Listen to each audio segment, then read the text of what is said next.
There is a quarry in the Commonwealth.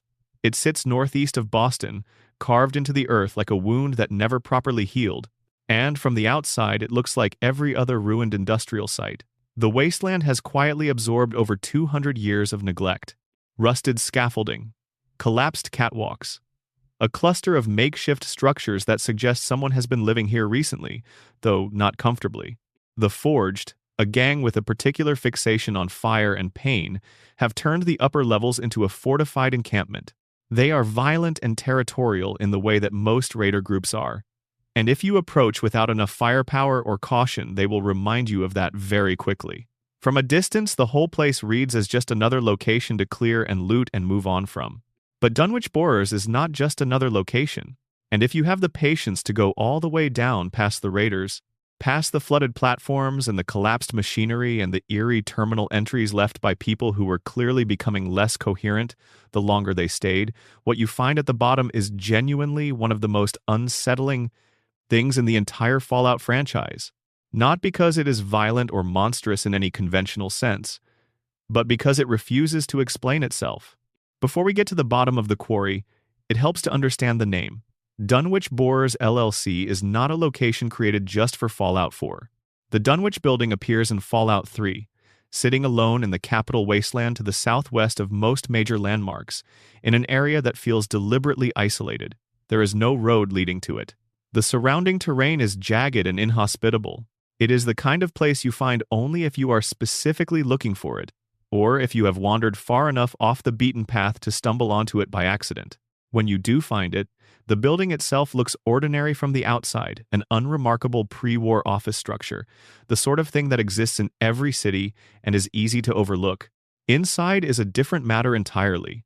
The feral ghouls that inhabit the Dunwich building are stranger than the ones you find elsewhere. They gather in specific patterns. Some of them cluster around objects and locations in ways that suggest ritual rather than randomness.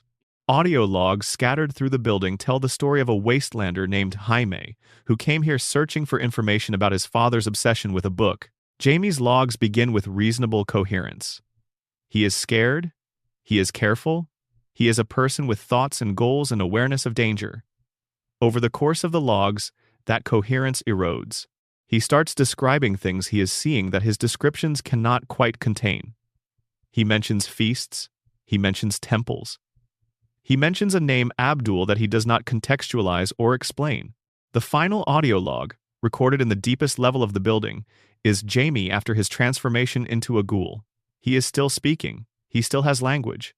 But what he is saying is a series of fragmented impressions that end with a single word, Al-Hazred, which is the name of the fictional author of the Necronomicon in H.P. Lovecraft's stories, the mad Arab who wrote the forbidden book that describes the cosmic entities Lovecraft spent his career building mythologies around. The obelisk at the bottom of the Dunwich building is the thing that the ghouls worship. It is carved from a material that does not match anything in the surrounding architecture. A figure, female or vaguely so, appears to be emerging from it or reaching out from inside it, frozen in stone mid-motion. Skulls run up the back of it. Vines or tendrils of some organic material wrap around its base. Standing near it makes the player character uneasy in a way the game communicates mechanically as well as atmospherically. The radiation levels spike near it, reaching levels that suggest the obelisk itself is somehow emitting something that the game's Geiger counter can measure, but its lore cannot entirely account for. The obelisk is connected to an entity whose name appears in the game's supplementary material, Ugg-Qualtoth. This name never appears in any spoken dialogue in Fallout 3. It exists in the game's official add-on companion publications, in the extended mythology that Bethesda built around this location without ever delivering to the player through conventional narrative. Ugg-Qualtoth is what the obelisk was built for. It is what the Kriv Bekni, the occult book that appears in the Point Lookout DLC, is connected to. It is what the Dunwich Corporation, across 2 games and multiple generations, has apparently been dedicated to. The Kriv Bekni is a leather-bound book, blood-soaked, that appears in the Point Lookout DLC as the center of a quest called The Dark Heart of Blackhall.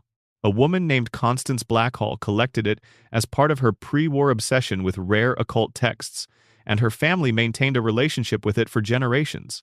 When you find the book and carry it to the Dunwich building, pressing it against the obelisk destroys it. The book ignites. The ghouls surrounding the obelisk are killed by the conflagration, and the quest resolves. What is unresolved is the nature of what just happened. Why does the obelisk destroy the book? What is the screaming sound of Ugg-Qualtoth, described in the supplementary material as the only thing that can wield the obelisk's power? The game provides the mechanism without providing the meaning, which is exactly the Lovecraftian approach to horror. Do not explain the monster, because the explanation is always smaller than the suggestion of the monster. Cut content from the Point Lookout DLC, which fans have excavated from the game files, reveals something that makes the whole mythology considerably more dense. One of Obadiah Blackhall's ancestors, according to the cut material, was related to Richard Dunwich, the founder of Dunwich Borers LLC. The Blackhall family and the Dunwich family are, or were, connected. They are not two separate groups who independently stumbled onto the same occult tradition. They are branches of the same tradition, stretching back through American history to some point before either of them arrived in their respective locations. This connection, if fully implemented, would mean that the obelisk in the Dunwich building and the Criv Beckney from the Blackhall estate are not coincidentally connected to the same entity. They are part of the same intentional project, a devotion to Ugg-Qualtoth, that the family maintained across generations and across geographic distance, that survived the economic and social upheaval of the 20th century, that was still active right up to the bombs fell. The drilling operations in both Fallout 3 and Fallout 4, in this reading, are not commercial ventures that accidentally uncovered something. They are religious acts. The company digs because the worship requires access to what is underground. And now, Fallout 4's Dunwich Borers. You arrive and it looks like a raider camp built on top of an industrial site. The forged at the top levels are ordinary wasteland violence, but the terminal entries begin to diverge from ordinary as you descend. The raider leader Bedlam's records go from competent administrator to a single sentence of absolute opacity. Workers' notes describe sounds from below that the writers struggle to characterize. The names of the feral ghouls in the lower levels are not generic, they are worshippers, which implies a continued devotion even after 2 centuries and complete biological transformation. The flashbacks are the most direct horror the game delivers here. At certain points in your descent, the world around you flickers and you see something from the past: robed figures, torchlight, ritual movement. The visions are brief, specific, and never explained. They are memories embedded in the location itself, impressions left by what happened here that are strong enough to bleed into the present. Or they are the influence of whatever is at the bottom of the quarry, communicating something to whoever descends far enough to receive it. The game does not distinguish between these possibilities. At the deepest accessible point, past flooded chambers and rockwork that predates any human mining operation, there is the altar. A stone surface, carved pillars, symbols that match the style of the obelisk in Fallout 3. Kremva's tooth rests on the altar, a blade with serrated edges and a particular animation when it delivers poison, because weapons in Fallout 4 have idle animations, and whoever designed this one made the blade look hungry. It is one of the most powerful melee weapons in the game, and it was sitting on an altar at the bottom of a mine that no one can fully explain. Beneath the water that fills the lowest chamber, if you look down rather than at the altar, you can see it. A massive carved stone face, far too large to have been brought here by any industrial operation, looking upward from the dark water. Looking specifically at the altar above it, whatever is carved on that face was put there by people who had reasons that the wasteland's 200 years of records do not contain. It predates the company. It may predate recorded history in this region. The face is simply there, as it has always been there, waiting for someone with a Pip-Boy flashlight to look down and finally see it looking back. The total picture that the Dunwich mythology paints, across both games and the cut content and the supplementary material, is one of the most sustained pieces of Lovecraftian horror in gaming history. Not because it delivers any definitive revelation about what Ugg-Qualtoth is or what the cult wanted from it, precisely because it does not. The face under the water is looking up. That is everything the game needs to say. The rest is the sound of water and the faint hum of something that has been here a very long time. Walking back up through the quarry after you have been to the bottom, the scaffolding looks different. The raider graffiti on the walls, the scavenged furniture, the evidence of ordinary violent human occupation, all of it sits on top of something that does not care about any of it. The Forged made this place their home without understanding what they moved into. Bedlam's terminal entries stop because she understood, too late and too fully, that the darkness below was looking back at the darkness above, and the quarry continues to sit in the Commonwealth, waiting for the next person to go all the way down. Before we continue, drop a comment telling me where you are and what time it is where you're watching. I love seeing people tuning in from all over. And if this is the kind of content you want to sink into regularly, the strange corners and buried histories of your favorite games, hit subscribe so you're here for the next one. There is a promotional poster for Vault-Tec that you can find throughout the pre-war world as it exists in the Fallout games. It is cheerful in the way that 1950s corporate advertising was cheerful. A smiling Vault Boy giving a thumbs up, bright colors, optimistic lettering. The promise of the poster is simple and enormous. In the event of nuclear war, Vault-Tec's underground shelters will keep you and your family safe. All you need to do is sign up, show up, and trust the system. The system was never designed to keep you safe. That is the foundational horror of the Vault narrative in Fallout, and it is delivered not in a single dramatic reveal but in layers, across every game in the series. Each Vault you explore, adding another entry to a catalog of what human beings will do to other human beings when given the power of complete control and the justification of science. Vault-Tec's secondary purpose, the experiments, is documented in enough places throughout the series that it cannot be disputed as conspiracy or misunderstanding. The terminals in the vaults themselves describe the parameters. The Overseer's logs describe the oversight, the bodies and the chaos and the biological and psychological evidence left behind by 200 years of these experiments existing in the physical world confirms that they happened, that they were planned, that they were implemented, and that the people who implemented them took careful notes. What is worth sitting with, before we move through specific vaults, is the administrative language those notes use. The people writing these reports were not describing themselves as torturers or monsters. They were describing themselves as researchers. The vocabulary of science-controlled variables, observable outcomes, documentation of results was placed over the top of experiments that, removed from that vocabulary, describe the deliberate psychological destruction of human beings who believed they had been saved from the apocalypse. The cognitive dissonance required to maintain that vocabulary, while watching the people you are responsible for lose their minds or their lives, or their sense of themselves as human beings, is itself one of the most unsettling things the vaults reveal about the pre-war world. Vault 11 is in the Mojave Desert, reachable in Fallout New Vegas, and it is the vault that is most explicit about what it was designed to test. When the doors sealed, the first Overseer gathered the vault's population and delivered a message from Vault-Tec. Each year, the population would be required to vote one of their number to be sacrificed. Failure to comply would result in the automated systems executing the entire population. The Overseer who delivered this message, who was not given a choice about delivering it, who was simply the person responsible for communicating the experiment's parameters to the subjects, is documented in the records as having been visibly distressed during the announcement. The population of Vault 11 was given no reason for the requirement. There was no explanation offered, no framing that might have made it meaningful, no narrative within which the sacrifice could be understood as serving any purpose. It was simply demanded, with the threat of collective death as the alternative to individual death. This is a more refined cruelty than most of Vault-Tec's experiments, because it does not introduce an external pressure, chemicals, viruses, white noise, but instead forces the community to generate its own destruction from within, using only the social mechanics it brings with it.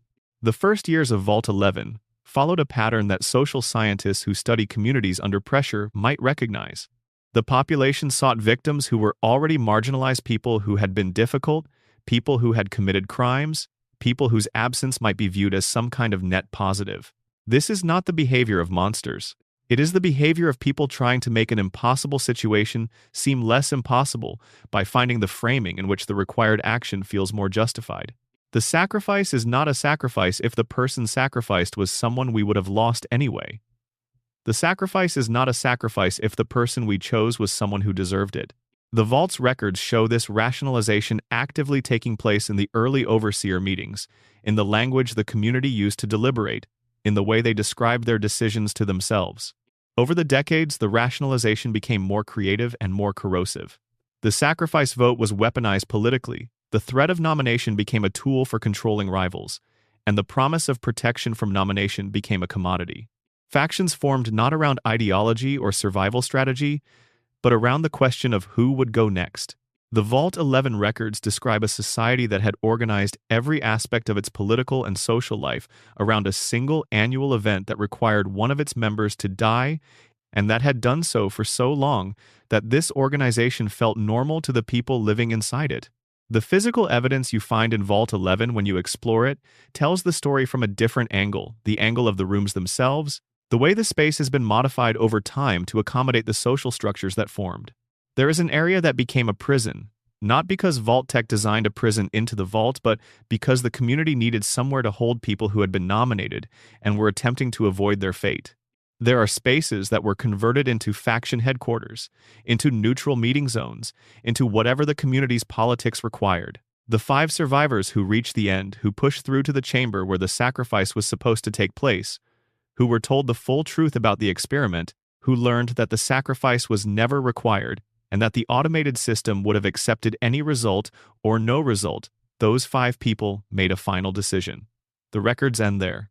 The vault itself is what remains, and what remains is a monument to what a community becomes when it accepts a false premise and builds itself entirely on that foundation. What the designers of Vault 11 were measuring, presumably, was the degree to which communities under pressure would maintain ethical commitments versus abandon them for collective survival. The answer, based on the evidence, was that they would abandon them, and then they would abandon the memory of abandoning them, and eventually they would become a community in which the abandonment was simply the structure of social life. They would not become demons. They would become voters. Vault 92 sits in the capital wasteland and was marketed to a very specific population, 245 of the world's finest musicians. The promotional pitch was preservation, the idea that human cultural achievement, represented by musical talent, should be protected from the apocalypse along with human biological survival. The musicians who accepted spaces in Vault 92 were told that their presence there was recognition of the value of their work, an acknowledgement that what they could create was worth saving. The real experiment was simple in its cruelty and sophisticated in its implementation. White noise, played through the vault's speaker system, was designed to carry subliminal suggestions toward violence. The experiment was designated WNMSCE, White Noise Mind Suggestion Combat Experimentation, and its goal was to determine whether a population could be conditioned toward increased aggression through audio programming without the subject's knowledge or consent. The musical community was chosen specifically because musicians are particularly sensitive to audio. Their relationship to sound is more attentive and more emotionally responsive than that of the general population. They were chosen because the experiment would work better on them than on anyone else. The early phases of the experiment were subtle, isolated tests in sound booths, individual musicians reporting strange moods after sessions that they attributed to the stress of being underground. The overseer's records from this period are methodical and specific. Who was tested, what suggestions were embedded, what observable changes in behavior followed, and over what time period. The overseer, Richard Rubin, clearly understood exactly what he was doing and had no apparent difficulty continuing to do it. When the experiment expanded to the vault-wide speaker system, headphones were prohibited. The justification given to the residents was acoustic management. The vault sound engineers needed to monitor the audio environment without interference from personal devices. The musicians, who might have noticed the prohibition was specifically designed to ensure they could not avoid the broadcast, do not appear to have connected these dots in the records available. They were trusting people who had been selected for a space that was supposed to honor them. Being suspicious of their hosts would have required a specific kind of cynicism that the context made difficult to maintain. The violent breakdown of Vault 92's population happened quickly once the full broadcast began. The records describing the early days of the full experiment are the ones that are hardest to read, because they describe, clinically and precisely, the process by which people who had been colleagues and friends began to harm each other in ways that none of them could clearly explain or remember. Trance states are documented. Blackouts are documented. Injuries inflicted without clear memory of having inflicted them. The musicians of Vault 92 did not choose to become what they became. They were made into it, in increments, while they were trying to practice their instruments and maintain their lives, and trust that the place they were living in had been built with their well-being in mind. Half the population died within a week of the full broadcasts. When you find Vault 92 and Fallout 3, it has been 200 years. and the feral ghouls that remain are still agitated in ways that ordinary feral ghouls are not. The overseer's remains are in the recording studio, near the equipment that was used to run the experiment. He documented the progression until the violence made documentation impossible. He was meticulous to the end. The instruments are still in some of the practice rooms. Music stands overturned, a violin on the floor. The specific image of a musical instrument in a place where music was supposed to be sacred, lying broken in a room, where the person who played it died in ways the experiment required. This is the kind of detail that Fallout's environmental storytelling is very good at placing and very restrained about explaining. Vault 106 is in the capital wasteland, and its experiment began 10 days after the vault sealed. 10 days long enough for the population to have settled in, long enough for routines to have formed, long enough for the residents to have begun believing that they were going to be okay. Then Vault-Tec pumped psychoactive drugs into the air filtration system. The overseer knew. Security personnel were briefed to observe and record rather than intervene. The experiment's goal was straightforward: document the effects of long-term psychoactive exposure on an isolated, involuntary population. The drug that Vault-Tec introduced is not specified in the available records, but its effects documented in the overseer's logs before the overseer himself succumbed include progressive paranoia, increasing aggression, and eventual psychotic breaks that were neither predictable in timing nor recoverable once complete. Some residents fell into a placid, dreamlike state. Others became violent. The distribution of these outcomes did not follow any pattern the records could identify, which suggests either that the drug affected different brain chemistries differently, or that the records become unreliable before the patterns could be documented. When the survivors descended into the cave system at the vault's lowest level and attempted to detonate a mini-nuke to break through to the surface, they had already been under the influence of the drug for long enough that the plan does not appear to have been executed coherently. They all died in or near the cave. The drug in the filtration system continued running. 200 years later, when you enter Vault 106 in Fallout 3, the drug is still in the air. You will hallucinate. The game does not warn you that this is coming. You are simply walking through the corridor and reality becomes briefly wrong. The geometry shifts, the sounds distort, and for a moment the vault is something that no map or Pip-Boy reading could correctly describe. The people still wandering the vault descendants of the original population, or at least things that began as descendants before 2 centuries of continuous drug exposure finished. What the experiment started are not capable of the kind of engagement that would let you explain what you are seeing to them. Vault 112 is not in a wasteland. It is the capital wasteland's most hidden secret and its most intimate horror, because the torment happening inside it is not the consequence of institutional design running without supervision. It is one man, with complete power and 200 years of boredom, doing exactly what that combination makes possible. Dr. Stanislaus Braun designed the vault's virtual reality system. The plan was for the residents to live in a simulated perfect world while their bodies were preserved in pods, a humane use of the technology, offering the vault's population comfort and happiness while circumstances above remained uninhabitable. Braun was given complete control over the simulation's parameters, which seemed reasonable. He was the designer, he was the overseer, he was the person responsible for making the experience work. What the people who designed the experiment did not account for was the possibility that Braun had specific qualities, a sadistic imagination, a willingness to act on it, and no external check on either that made complete control something they should not have given him. By the time the bombs fell and the vault sealed, Braun had already been considering what he might do with his power. By the time the simulation had been running for a few decades and the residents were fully accustomed to it, Braun had begun experimenting with what he could change.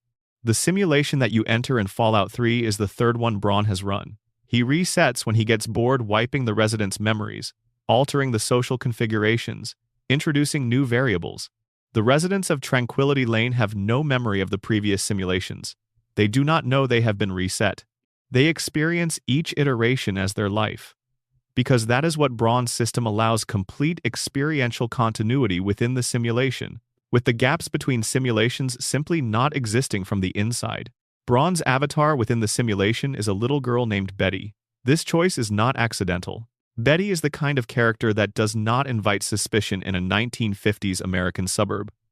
Children belong in suburban neighborhoods, and a child in the lane is background color rather than threat.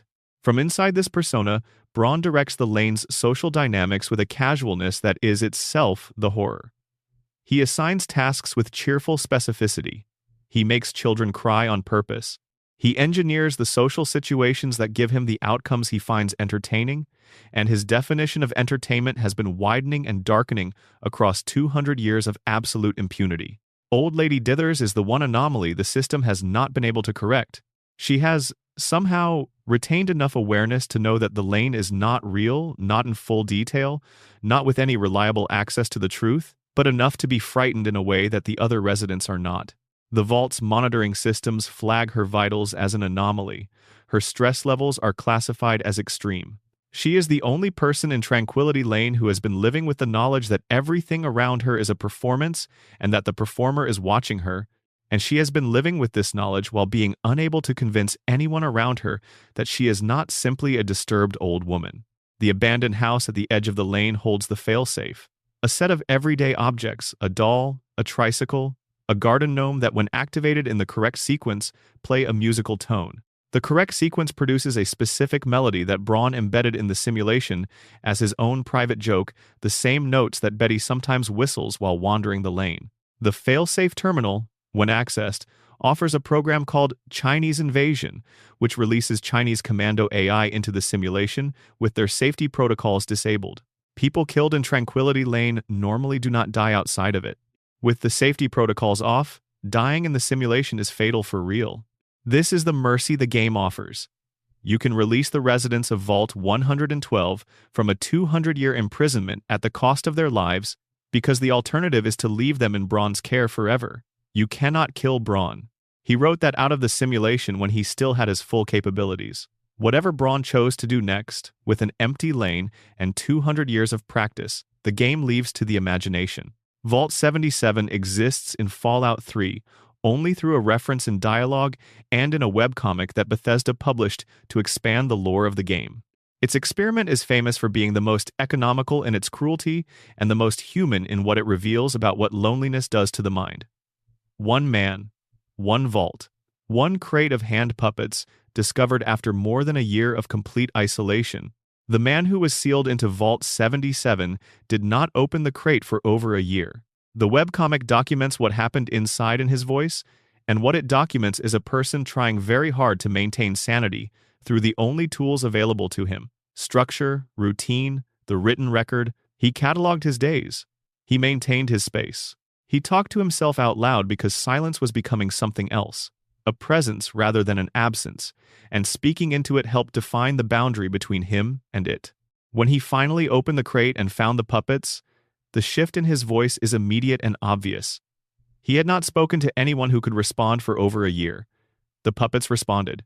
Not in any real sense, he was providing both sides of the conversation, but the form of dialogue, the mechanism of question and answer, the experience of speaking and having something oriented toward you that seemed to be listening, was enough.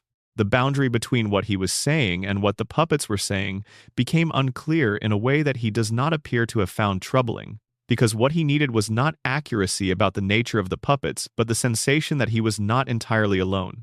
By the time he left the vault, he had been inside for several years, and the puppets had become companions in a way that the word companion does not fully capture.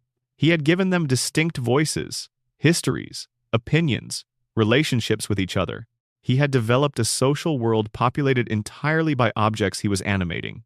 The world outside received him as a disturbed wanderer whose only companions were hand puppets, which is accurate in the most literal sense and misses everything else about what had happened to him inside that vault.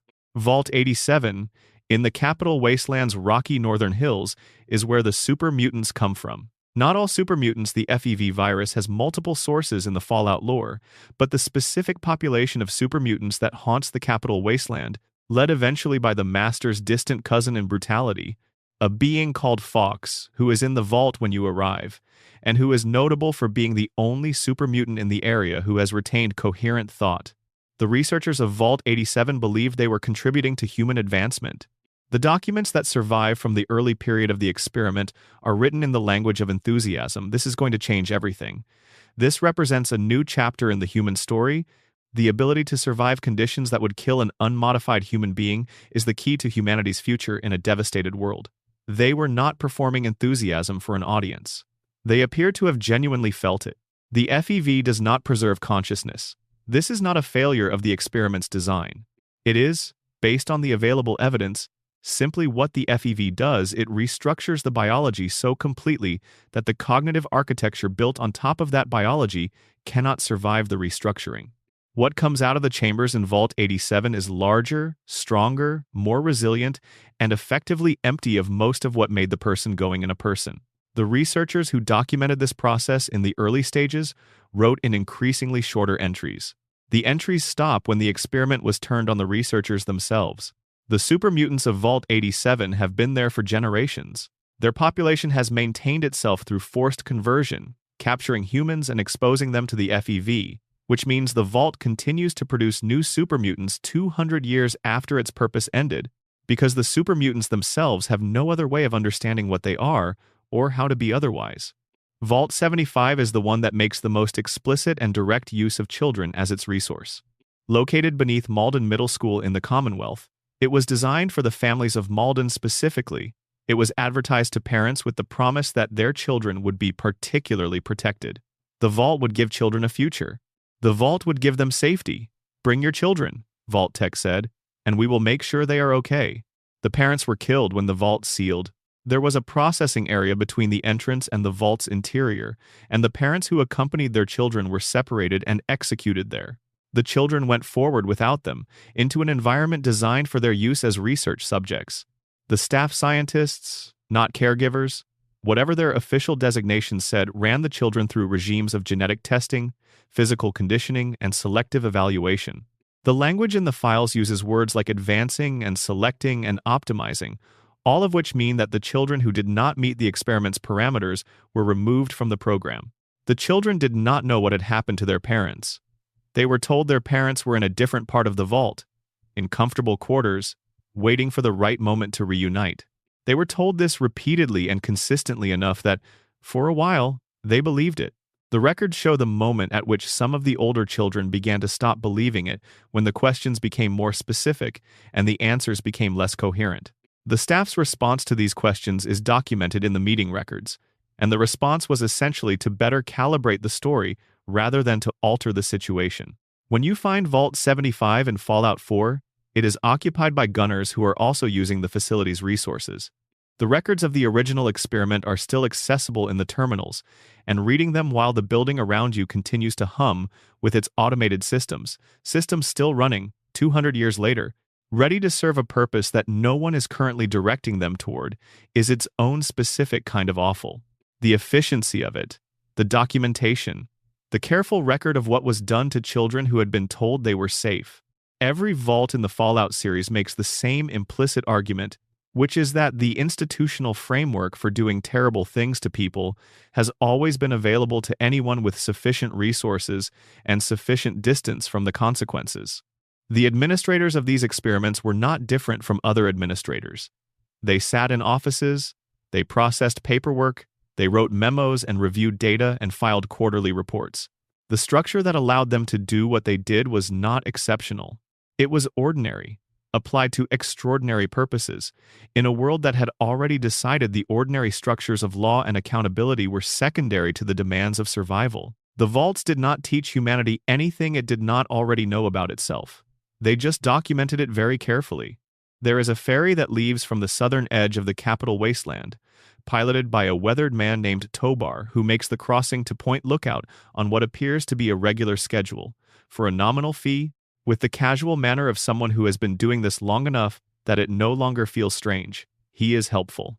He is friendly in the way that people with secrets are sometimes friendly, not deceptively friendly, exactly, but friendly in a way that does not invite too many questions, because the space around his friendliness is occupied by things he has decided not to mention. The crossing takes you south along the Maryland coast, away from the craters and the ruins and the constant grinding violence of the capital wasteland, and what you arrive at is something that does not look like the Fallout world is supposed to look. Point Lookout was not bombed. The bombs fell everywhere that mattered: the cities, the military installations, the centers of population and power, and this stretch of Maryland coast was left alone, not spared in any deliberate sense. Simply not targeted because what was here was not worth targeting. What happened instead was slower and in some ways more complete. 200 years of isolation, environmental contamination without the acute destruction of a direct strike, radiation drifting in from the broader fallout rather than arriving in a concentrated event. This is what Point Lookout absorbed, and the result is a landscape that is genuinely different from the rest of the wasteland. The vegetation did not die. It mutated, in the particular way that slowly contaminated ecosystems mutate, growing denser, larger, stranger, increasingly difficult to navigate. The fog that rolls in off the water is thick enough to physically impede movement. The swamp is alive in ways that the capital wasteland's blasted terrain is not, and the aliveness carries its own kind of menace. The people who lived here before the war did not leave. They had nowhere to go. The isolation of Point Lookout, which had been the town's character before the bombs, became its condition after. The communities that had existed here folded back into themselves, and then the communities that those communities became folded back into themselves again, and after 200 years of this process, the result is the swamp folk, violent, territorial, organized around feuds so old that no current participant can explain their origin, and displaying the biological consequences of extreme generational isolation in ways that the game represents visually without editorializing. The swamp folks' totems and fetishes are hung throughout the swamp along what used to be walking trails and roads. They mark territory, or warn intruders, or serve some religious function that no one outside the tribe has been close enough to a functional member of it to understand. There are dolls. There are bones arranged in patterns. There are structures built from materials that don't obviously serve any practical purpose, assembled with apparent care along routes that wind through the fog. The effect of walking through the swamp at night and finding these structures at intervals, knowing that someone made them, not knowing what they mean, is the particular anxiety of encountering a communication in a language you cannot read. The backstory of Point Lookout's supernatural layer begins long before the bombs fell, with Constance Blackhall and the house that dominates the island's southern reaches. Blackhall Manor sits on a rise above the swamp with the posture of a building that was built to impress, and which has had 200 years of neglect applied to it in a way that makes it look less like a ruin and more like something retreating into itself by preference. The Blackhall family was wealthy, pre-war, in a way that allowed Constance to pursue her obsession with unusual seriousness. The obsession was the occult, not the casual interest of someone who has read a few books about esoteric traditions, but the organized, funded, connected pursuit of a woman who believed that certain texts and artifacts possessed genuine power and who spent considerable resources acquiring them. The most significant of her acquisitions was the Kriv Beknai, a book that the game describes as blood-soaked and leather-bound, which are details that suggest it was already old when she found it, already carrying the history of whatever it had been used for before it came to her. The Kriv Bekni is the Fallout universe's Necronomicon. The comparison is obvious from the name alone, the sound of it, the way the letters are assembled to resist easy pronunciation, but it is confirmed by the role it plays in the story and by the entity it is connected to. Ugg-Qualtoth, whose obelisk sits at the bottom of the Dunwich building in the capital wasteland, is what the Kriv Bekni was built around. The book and the obelisk share an origin. The Blackhall family and the Dunwich family share an ancestry. The tradition connecting all of these pieces stretches back through American history to a point that predates the Republic itself. Finding this out takes time and attention. None of it is delivered as exposition. The quest that involves the Kriv Bekni, the Dark Heart of Blackhall, requires you to carry the book to the Dunwich building and press it against the obelisk, which destroys both. The quest does not explain why this works. It does not explain what Ugg-Qualtoth is or what the obelisk was built for. It provides the mechanism book plus obelisk equals destruction of both without the meaning, because the meaning belongs to a tradition that does not explain itself to outsiders. Obadiah Blackhall, the elderly man in the manor who sends you on the quest, is the last of the family. He is dying. He has been a devoted follower of whatever the family has been following, and now he is at the end of his life and apparently has reached some conclusion about the value of that devotion that he is willing to act on by helping you destroy the objects his family has spent generations preserving. What changed his mind is not stated. The change is simply the present fact of who he is now, at the end. The mother punga plant that grows in the deepest part of the Point Lookout swamp is enormous.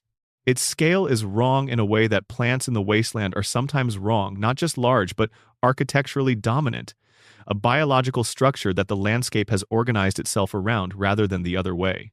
The tribal community that has formed in the swamp treats it as sacred, which given its properties is not an unreasonable conclusion to reach.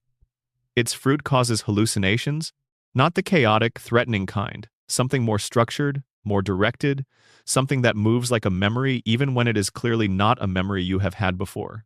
The tribal initiation sequence, in which you consume the fruit and are knocked unconscious, is one of the most deliberately atmospheric experiences in Fallout 3's design. What happens before you wake up? The visions, the specific images that come to you while you are unconscious, has the quality of something received rather than something generated. It does not feel random. It feels like the plant is showing you something that it has been holding, waiting for someone in the right state to receive. Whether this is supernatural or biological, whether the hallucinations are produced by brain chemistry or by something that uses brain chemistry as a medium, is a question the game cannot answer because the game does not know, and that is the correct artistic choice. What happens after the visions, when you come to on the ferry, is one of the game's most quietly disturbing reveals. Tobar, who has been transporting visitors to Point Lookout, has been making a side arrangement. His passengers, while unconscious, have been providing brain matter to a disembodied intelligence operating out of the underground laboratory beneath the lighthouse. The arrangements were not consensual. The passengers were not informed. Tobar cut out a portion of your brain while you were unconscious and kept it in a jar for delivery. Tobar's manner when confronted about this is the most unsettling part. He is not apologetic. He is not defensive in the way of someone who understands they have done something deeply wrong. He is matter-of-fact in the way of someone who has been doing this for a while and has rationalized it to the point where the rationalization no longer requires active maintenance. The brain was needed. You had more than was strictly necessary. It was taken cleanly, without causing lasting damage. He provided a service and received compensation. This is what Tobar's internal accounting looks like, and it has been working for him fine until you came back coherent enough to have the conversation. The intelligence in the Lighthouse Laboratory is Professor Calvert. He was a pre-war neuroscientist who had his brain extracted and placed in a preservation tank, connected to the laboratory systems, running research operations for 200 years without a body. His work involved using chemically enhanced brains to develop and extend psychic projection capabilities, the ability of one mind to directly influence the experience of another at a distance. He had been successful enough that his own projected influence could reach the swamp's surface, nudging certain individuals towards certain behaviors without their awareness. Calvert's research program was the reason Tobar was collecting brain matter, not because Calvert was cruel, exactly, but because he was a scientist who had been running an experiment for 200 years, and the experiment required resources, and he had developed an arrangement that provided those resources, and the people the resources were taken from were not people he was in a position to have an ongoing relationship with anyway, because they were going to leave Point Lookout one way or another. His reasoning has the internal consistency of someone who has been alone with it long enough that he cannot see its failures from inside. The Bank of Point Lookout is a location you find during free exploration, and it tells a story that has nothing supernatural about it and everything humanly specific. Before the war, the bank was robbed. The evidence is frozen in place. The bank's secure safe, which required a voice command to open, was broken into by means that left clear physical evidence of the method, if not the result. Several skeletons are on the floor. Blood has stained the walls and dried, and the stain is still there. The robbers apparently succeeded enough to escape, because next door at the Homestead Motel you find what appear to be their remains, surrounded by the cash they died with, in the rooms where they went to wait out the immediate aftermath of the robbery. The war started before the money became a problem again.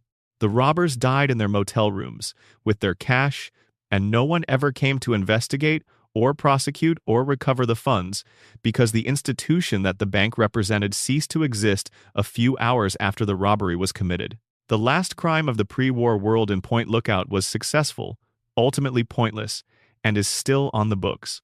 Walking through Point Lookout at night is the most effective sustained horror experience in Fallout 3 and possibly in the series. The fog closes in around your flashlight in ways that make distance unreliable.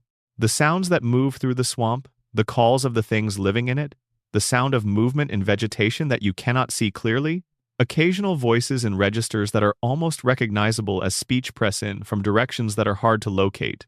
The swamp breathes. Not as a metaphor, but as an observed fact, there is a biological aliveness to this place that the capital wasteland lacks, and the aliveness is hostile in ways that are harder to navigate than the straightforward hostility of a raider camp or a super mutant patrol, because it does not come with a clear opponent or a clear direction. The ferry back to the mainland is always waiting. Tobar is always there. He is always friendly, in his matter-of-fact way.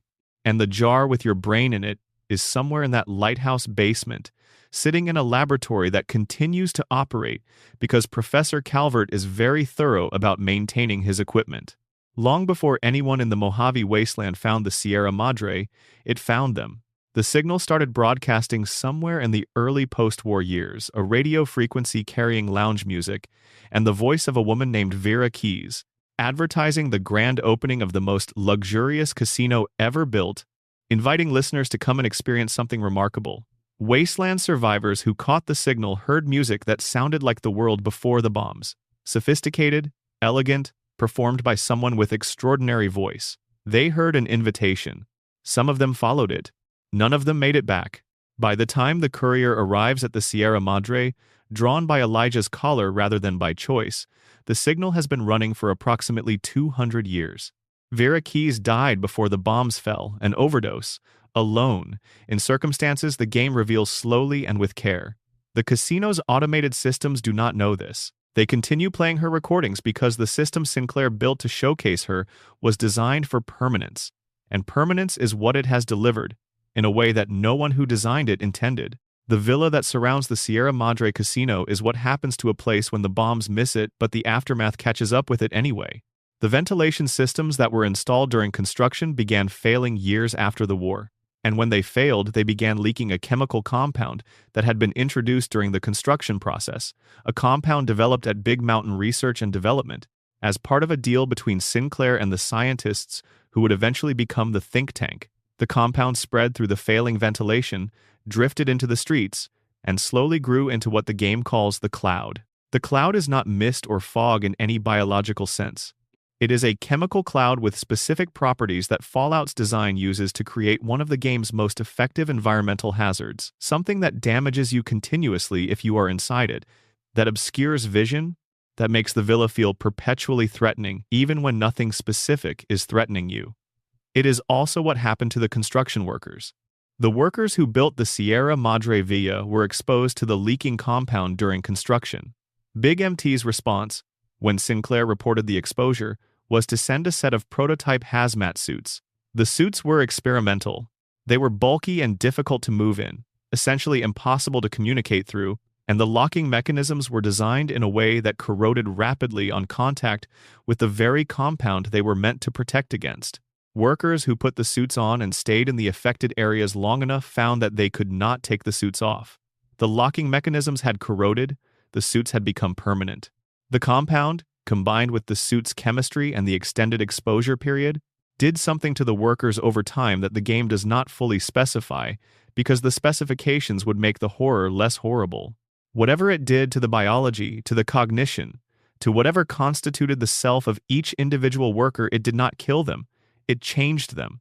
200 years after the construction of the villa, what were once workers are now the ghost people. They do not speak. This is the first thing you notice.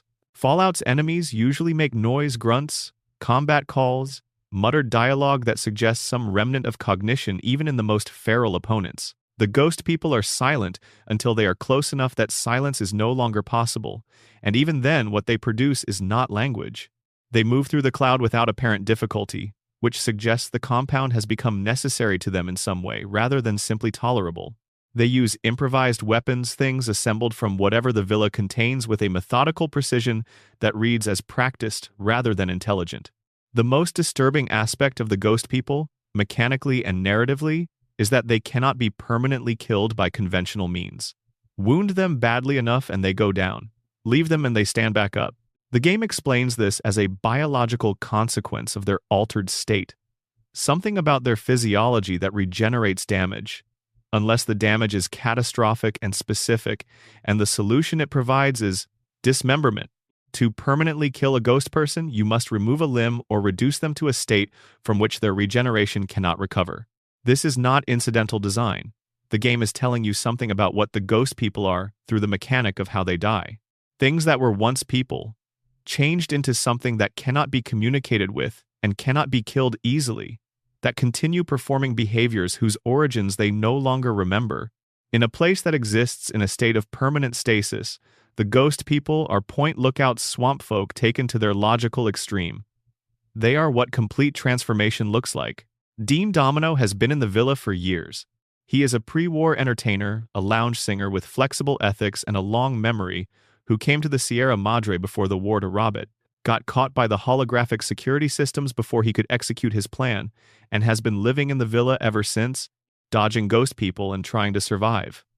His condition as a ghoul means he has not aged in the conventional sense, but the years in the villa have done things to him that aging might not have. He is brilliant and paranoid and has a relationship with the ghost people that is defined by extensive observation rather than any form of interaction.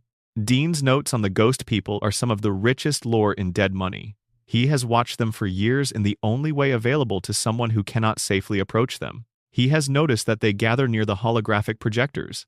He has noticed that they do not attack the holograms, that they appear to watch the recorded performances of the pre-war entertainers with something that might be recognition. He does not know what to make of this. He knows they were workers before the cloud changed them. He does not know if any part of who they were is still present in whatever they are now. Frederick Sinclair built the Sierra Madre around Vera Keys. This is the foundational fact of everything that went wrong with the casino. He was in love with her in a way that became the organizing principle of an enormous project. The casino's promotional materials used her image, her voice was embedded in its systems, her presence was woven into its architecture in ways that made the building itself a monument to his feeling for her. He knew on some level that this was excessive.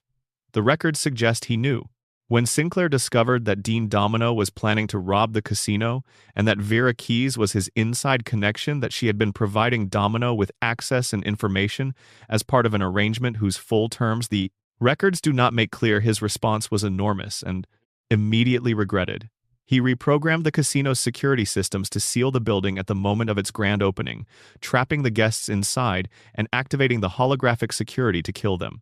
He converted the casino into the weapon that its exterior suggested. It was a monument to excess that could become instantly and completely a death trap. He changed his mind. The records document this with a precision that suggests Sinclair spent a significant portion of the time between his reprogramming decision and the bombs falling trying to reverse what he had done. But the security systems were too deeply integrated into the casino's infrastructure. His own design had made them impossible to roll back once they were set. He could not undo the trap he had built. He could not release the guests he had not yet trapped. All he could do was make the vault below the casino, which was where he had intended to be safe with Vera, accessible, and hope that whoever found it would be someone he wanted to find it. Vera died before the bombs fell. The overdose is documented in the game's medical records, which survived in the casino's systems as part of the general data preservation that kept everything else running. She was alone. She had been using medication that was, in context, not unusual for someone in her profession who was under the kind of stress her situation had generated. The precise circumstances, whether she knew what she was taking, whether the circumstances around her were more complicated than a simple overdose, whether Sinclair knew before or after, are not fully established by the available evidence. When the bombs fell and the casino's systems detected the environmental conditions that Sinclair had programmed as their trigger, everything locked automatically. The guests were sealed inside. The holograms activated. The same recording that had been advertising the casino's grand opening, Vera's voice, her image, the performance Sinclair had built his monument around, became the soundtrack to the deaths of the people he had trapped. Christine's presence in the Sierra Madre is the most personal of the Dead Money storylines. She arrived with Elijah, the former Brotherhood of Steel elder, as part of his obsession-driven expedition to find the casino's vault. Elijah's methods were violent and specific, and what he did to Christine involved a big empty autodock that he had deliberately tampered with. The autodock performed surgery on Christine that removed her voice. Not accidentally, the tampering was intentional, and the result it produced was the result Elijah was aiming for. He needed her voice to be available without her attached to it, for reasons the game eventually makes clear. Christine can write.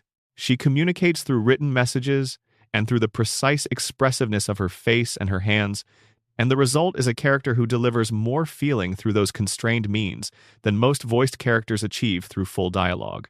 Her relationship with what happened to her, the history with Elijah, the surgery, the time spent in the villa comes through in how she holds herself and what she chooses to write and what she chooses not to.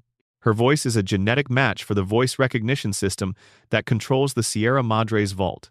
Sinclair built the vault with a security measure keyed to Vera Keyes' voice, the person he built the casino for, the person whose voice was the most distinctive feature of the whole enterprise. Christine, by coincidence or something that the lore hints might not be coincidence, speaks in a frequency that the system accepts as the key. She is the reason the vault can open. She stays. The ending slides tell you this without decoration. The other companions left the Sierra Madre when the courier left. Christine chose to remain. The ghost people recognize her voice as the voice the holograms use Vera Keyes' voice, which has become sacred to them in whatever way things can be sacred to beings that no longer have clear access to the concept of sacredness. She has become the Sierra Madre's last guardian, standing in the cloud, protecting what is inside from the people who would come after Elijah and do what Elijah failed to do. She chose the ruin. That is everything the Dead Money DLC says about why, and it is enough. The television signal looks like every other pre-war broadcast that survived, degraded, looping, playing on frequencies that were meant to carry entertainment and now carry only themselves, evidence of infrastructure that has outlasted its purpose. But this particular signal is advertising something. A movie screening, an outdoor film event in the Mojave. Come watch, the signal says, with the comfortable cheerfulness of pre-war advertising, and enjoy an evening under the stars. If you follow the signal to its source and stand in the right location, something reaches up from the earth. You wake up in the Big MT research facility, and your brain is missing. Not metaphorically. The scientists of Big MT physically removed your brain, along with your heart and your spine, and replaced them with technological substitutes, a robotic brain casing, a mechanical pump, a synthetic support structure. They needed a test subject and you arrived at a convenient moment. This is how Old World Blues begins, and it is also, in miniature, how the think tank approaches every ethical question. You are present, therefore you are a resource. The think tank are 6 scientists who have been living in the Big MT crater since before the war, or more precisely since just before the war, when they had their own brains removed and placed in robotic housing in the course of an experiment that one of them later refers to as unexpected in its success. They float around their respective laboratory and living spaces in the manner of academics who have been given tenure and then given immortality, and then given several decades of isolation in which to pursue their research without outside interference or accountability. They are funny. They are also the source of several of the most dangerous things in the Mojave wasteland. Dr. Boris created the Night Stalkers, the rattlesnake-coyote hybrids that hunt in packs across the Mojave by combining genetic material from 2 source animals in a way that he describes as elegant. He also created the cazadores, the giant wasp-eagle hybrids whose venom is fast-acting and whose aggression makes them more dangerous than almost anything else in the Mojave, by a process he describes as refining an earlier design. The earlier design was already lethal. The refinement made it considerably more so. He is proud of both results. The cazadores in particular are worth dwelling on for a moment, because they are one of the few cases in the Fallout series where you can identify the specific facility and the specific researcher responsible for a creature that has been causing deaths in the wasteland for 200 years, and the facility and researcher are still accessible, and the researcher is happy to explain the design process in detail because he finds it interesting and does not fully understand why you might not share his enthusiasm. Dr. Mobius presents himself, for the first half of Old World Blues, as the villain. He occupies a skull throne. He delivers dramatic pre-recorded speeches through intercoms.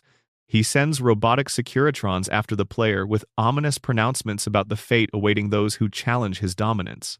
He is performing villainy with the careful attention to detail of someone who has studied the form extensively and understands exactly which elements are necessary to make it convincing.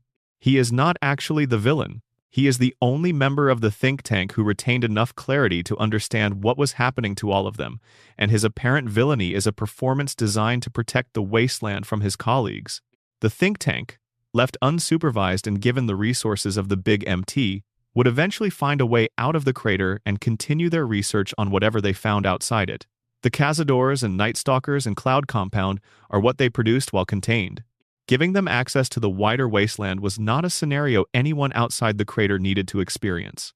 Mobius scrambled his own memory to break free from the collective loss of ethical awareness that the think tank had undergone over decades of isolation. Then he positioned himself as a threat, a competitor, an obstacle, an enemy to give them something to be oriented against that was not the world outside. He stole the courier's brain specifically because its properties, if analyzed and replicated by the think tank, would have given them the capability to transplant their own brains into host bodies and walk out of the crater. Mobius took the brain to prevent that from happening. He is a man who made himself into a monster in order to protect everyone from the people who had genuinely become something dangerous while believing they had not. Old World Blues is the funniest DLC in New Vegas. The think tank are comic. Their conversations have the rhythm of a sitcom built around academics who have never quite learned to read a room, and the absurdist dialogue they deliver across the various research facilities of the Big MT is genuinely entertaining in a way that very few pieces of Fallout writing manage to sustain for an entire DLC-length experience. The darkness underneath the comedy is what gives it weight. These were brilliant people who came to a facility before the war, with genuine enthusiasm for discovery and genuine good intentions. The isolation, the removal of their brains from their bodies, the decades of unsupervised research into increasingly extreme questions with no external check on the answers they were pursuing. This process produced scientists who are no longer able to understand why their work might have consequences they should be responsible for. They did not become monsters. They became people who have lost the ability to see themselves from the outside. The name of the DLC is also a philosophical concept that the game defines explicitly in its own opening narration, delivered by Mobius with the careful pacing of someone who has rehearsed it many times. Old World Blues, the condition of people so obsessed with the past that they cannot engage with the present. The think tank is Old World Blues made literal frozen in the patterns of who they were before the war, unable to update their model of themselves or the world, still doing experiments designed for a world that ended 200 years ago. Mobius is also Old World Blues, trapped in his chosen role, unable to move forward from the decision he made to protect the wasteland by becoming its threat. Dr. Boris's house in Higgs Village tells a specific story in the specific way that environmental storytelling works. The house looks normal from the outside, a pre-war residential property in the neighborhood that was built to house the Big MT's research staff. Inside it is a perfectly maintained period interior, the kind of space that was clearly lived in by someone who cared about it. In the backyard is a rocket playset and a doghouse for a dog named Gabe. Gabe is still in the village. He has been there for 200 years. Which is impossible by normal biological standards, and which the game acknowledges only in passing by the specific way Boris refers to him, with the easy familiarity of someone whose relationship with a pet has not experienced the interruption that normal biology would have required. The basement of Boris's house requires a locked door to access, and inside there are dissected animals. There is a knife pinned through a piece of paper to the floor, with the word "Dad" written on it. The context is ambiguous and deliberately so. The ambiguity is the point. What the Big MT ultimately represents in the Fallout mythology is what happens when scientific institutions lose their connection to the social world that gives them their purpose and their limits. Research facilities need feedback from outside themselves, the kind of feedback that comes from accountability, from peer review, from the simple fact of existing in the same world as the people your research affects. The Big MT was designed to minimize that feedback in the name of creative freedom, and then the war came and minimized it further, and what remained was a research culture that had been optimizing for its own continuity without any reference to what the continuity was supposed to be for. The Big MT produced things that hurt people. It is still producing them, 200 years after the war, because the automated systems are still running and the researchers are still directing them. The Cazadores do not know where they came from. The Night Stalkers do not know where they came from. The cloud that suffocates the Sierra Madre did not choose to be there. These are all the products of people who were very good at what they did and very bad at understanding why that was not enough. There is a voice in the divide that follows you. It comes through intercoms and speakers that should not still be working in a place this thoroughly destroyed, and it belongs to a man who has been preparing this conversation for a very long time. He knows who you are. He knew you were coming. He arranged the environment you are moving through not to kill you but to show you something the same, something, from different angles, until the weight of it is something you cannot avoid carrying. This is Ulysses. And what he wants to show you is what used to be here, and what you did to it, and why he thinks the question of what to do about that is the most important question in the Mojave. The Divide was 2 towns built above an old missile silo network in the northwest Mojave, in a region with known seismic instability that the government chose specifically because the instability provided natural security. Hopeville and Ashton were small communities, not major cities, not strategic locations, just the kind of places where people lived because they had found work nearby, or because the landscape suited them, or because they had simply stopped moving and put down roots where they were. The towns had been growing in the years after the war, developing slowly into something that felt like it might persist. A community was forming. People were choosing to stay. Ulysses found the Divide and found something worth believing in. He had been a member of Caesar's Legion, and had left when the Legion's model of civilization revealed itself to him in terms he could not accept. He was a man who believed in the possibility of something better, and who had been disappointed by every specific version of that something he had encountered. The Divide, for a period, was the version that had not yet disappointed him. He moved through it. He watched it grow. He believed in it in the particular way that people who have stopped believing in many things believe in the one thing they have left. The courier had been through the Divide making deliveries. Ordinary logistics, work supplies, materials, the routine transportation that keeps a developing community connected to the resources it needs. The delivery that ended everything was ordinary in appearance. A package, retrieved from a source that the records associate with NCR military recovery of pre-war technology. The package bore the insignia of the pre-war American military, the eagle, the specific markings associated with government silo installations. The people in the Divide, recognizing the symbols as belonging to the same category as markings they had found in the area, began to examine the device inside. The device was a detonator. When activated, it broadcast on frequencies that had not been used since before the war, on channels that the missile silo networks below Hopeville and Ashton were still monitoring.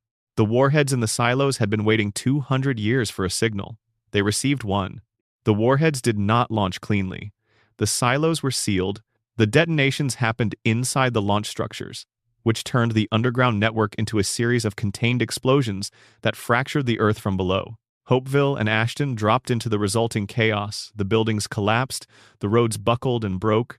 The infrastructure of 2 developing communities was reduced to what you walk through in the Lonesome Road DLC, a canyon system of ruins and debris, with a permanent storm generated by the environmental displacement still moving through it 2 centuries later, and the marked men moving through the storm.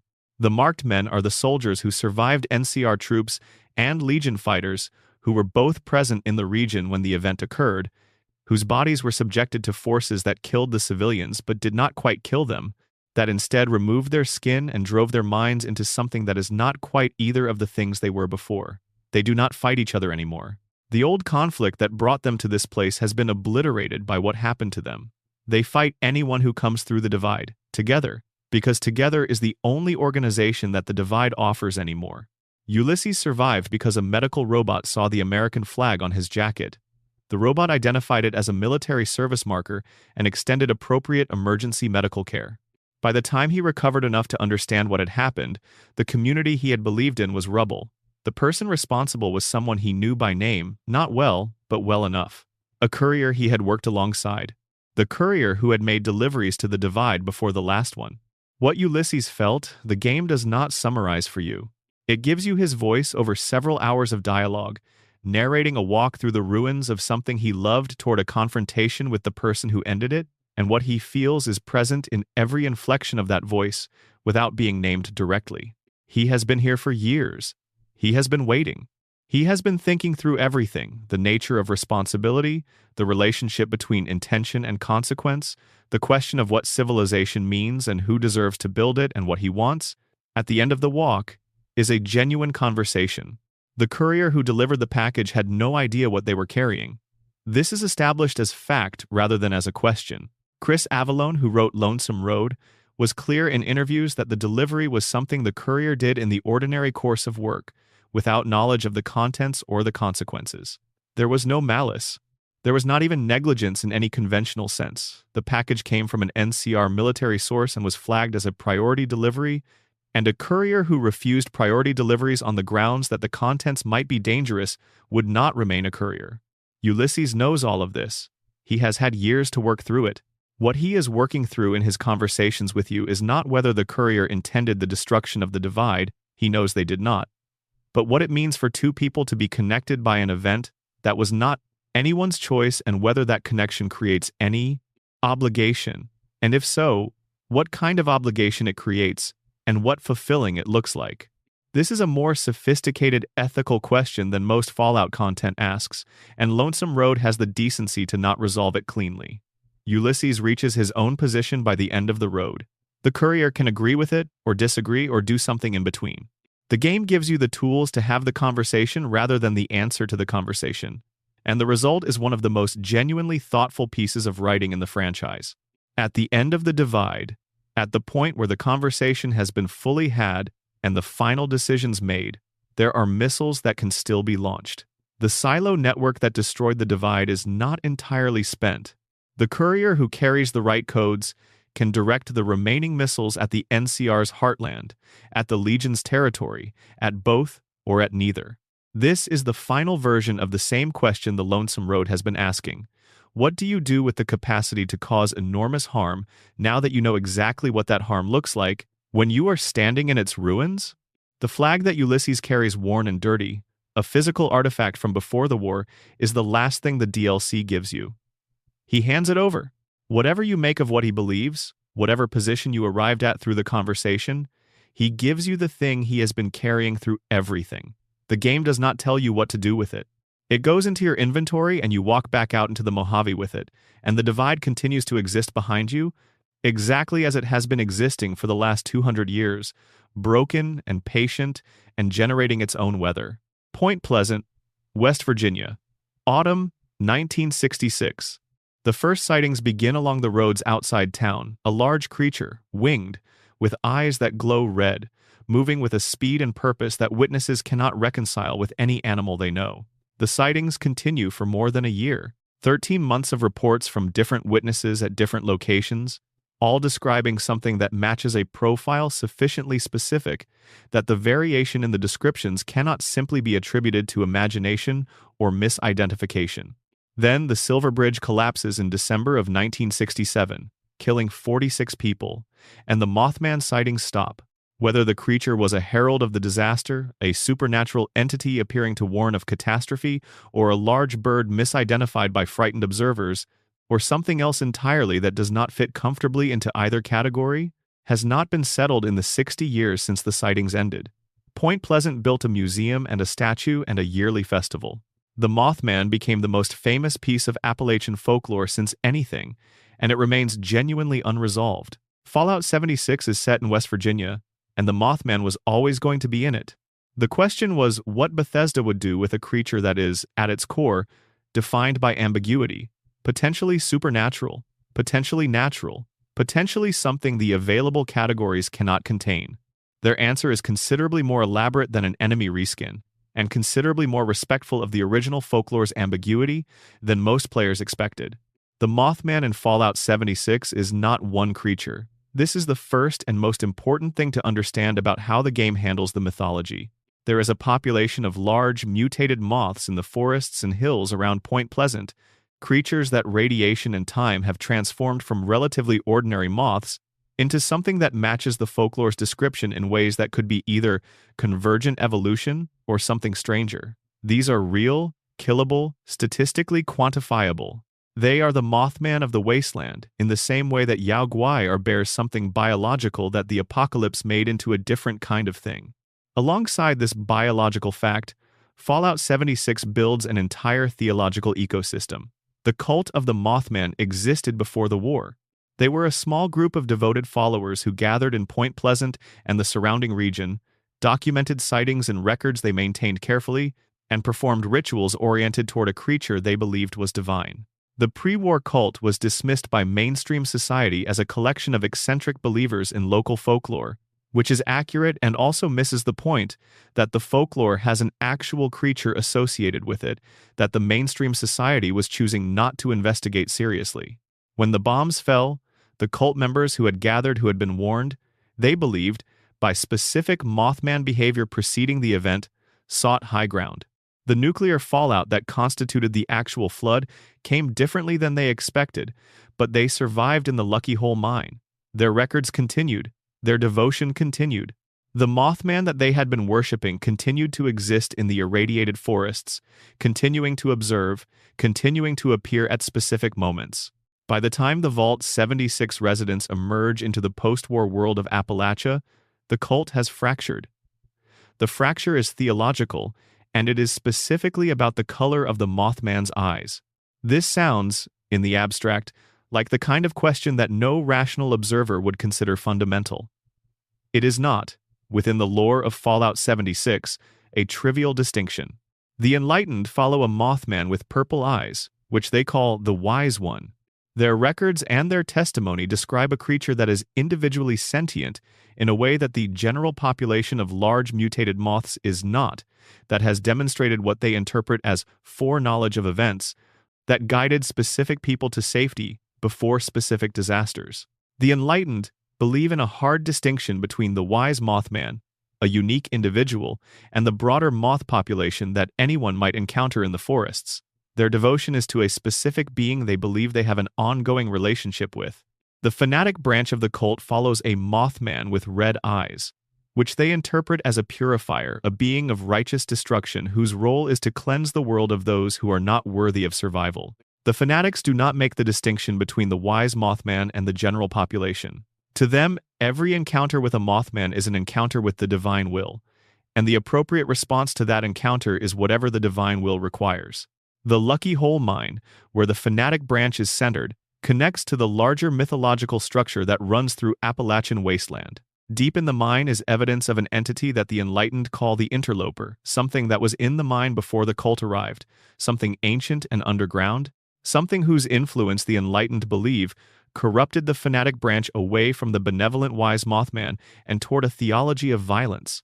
Whether the interloper is real in the way that the Mothman is real, whether it is a specific biological entity with observable properties, or whether it represents the end of something that cannot be fully named, is a question the game declines to answer.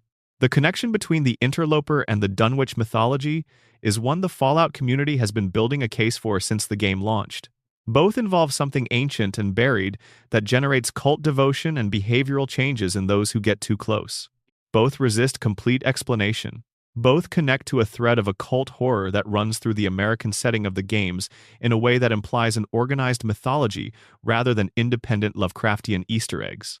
Whether Bethesda intends to eventually connect these threads into an explicit revelation, whether there will be a Fallout game that names what the Dunwich Obelisk and the Interloper and Krem VH share is not known. The pattern is there regardless. The Wise Mothman encounter in Fallout 76 is a rare and specific event. It appears under particular conditions, at particular locations, and its behavior when it does appear is the opposite of what most enemies in the game do. It does not attack. It watches. If you get too close, it retreats. If you attack it, it will defend itself. But its default relationship with the player is the same relationship the folklore describes. A large creature with glowing eyes, observing from a distance, present in a way that means something even when nothing specific is happening. The Mothman Museum in Point Pleasant is in the game, complete with exhibits about the historical sightings and memorabilia from the pre-war festival that commemorated them. Standing in front of the museum's exhibits, reading the descriptions of sightings that happened in the 1960s in the real world, in a game set in the post-apocalyptic version of the same region, creates a layering effect that is specific to this kind of fiction. The real folklore bleeding into the fictional history, the fictional history being built on top of the real landscape, the museum being a monument to something that was already a monument. The other cryptids of Appalachia in Fallout 76 complete the picture of a region that has always been watched by things that do not explain themselves. The Flatwoods Monster, based on a 1952 West Virginia sighting, is in the game with alien characteristics that the lore attributes to pre-war technology. The Sheep Squatch, the Grafton Monster, the Snallygaster each occupies its own territory, Each has its own folklore connection. Each sits in the space between biological fact and cultural myth that the game maintains deliberately. What all of them share is that the game does not resolve them. It gives you mechanics for interacting with them. It gives you lore for understanding their biological or cultural context. But it does not close the gap between what they are in the game's ecology and what they represent in the region's mythology. The Mothman watches from the trees. The Flatwoods monster floats through clearings. The Snallygaster moves through the sky. And the wise Mothman with its purple eyes continues to appear at moments that the enlightened interpret as meaningful and that the game does not confirm or deny. The loading screen for Mothman encounters in Fallout 76 contains a sentence that has become one of the game's most quoted pieces of text. Pray you never encounter it and learn the truth. This is a loading screen, which means it appears briefly and is replaced by the game world. The truth it refers to is never delivered. The prayer it suggests would be answered by encountering the very thing it warns against. And the creature that inspires the warning is one that, when you do encounter it, watches you from a distance and then flies away before you can determine what watching you means. The missing person's case begins simply. Kasumi Nakano left home and left a message, and the message said something that her parents could not make sense of, that she was not who they thought she was, that she was something artificial, something that believed it was human but had evidence that the belief was mistaken. Her parents understandably called Valentine's detective agency. Nick Valentine, who has his own complicated relationship with questions of identity and authentic experience, sent the case his way. Following the lead to Far Harbor requires taking a boat through fog that thickens the further north you go, and arriving at a dock in a town that carries itself with the specific weight of communities that have been under sustained pressure for a long time. Far Harbor is not a destroyed place. It is a surviving place, which in the context of the Fallout world is its own kind of damage. Survival requires constant maintenance, constant vigilance, constant management of the relationship between what you need and what the environment allows you to have. The people of Far Harbor are alive because they have not stopped fighting for it. The fog is what they are fighting. It has been advancing on the island for as long as anyone can remember, a radioactive mass that began accumulating in the post-war years and has been slowly claiming territory ever since. Far Harbor survives because of fog condensers, machines that push the mist back and create zones of breathable air. Without the condensers, the fog covers everything, and in the fog live things that the island's radiation has produced creatures that are worse than the ones on the mainland, because the island's isolation has given them time to develop without competition. The condensers were designed by a synth named Dima, who leads a community of runaway synths called Acadia, hidden in the mountains above the town. Dima is the kind of character that Far Harbor has a lot of, someone whose apparent goodness is real and whose secret is also real, and whose goodness and secret cannot be reconciled in any way that leaves everyone clean. The children of Adam have their base on a submarine called the Nucleus, converted into a temple for the worship of radiation as a divine force.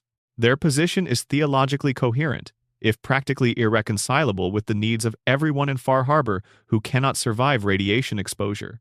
The fog is the will of Adam, and the condensers are sacrilege, and the island should be allowed to complete its purification. They want the condensers shut off. They are willing to use violence to achieve this.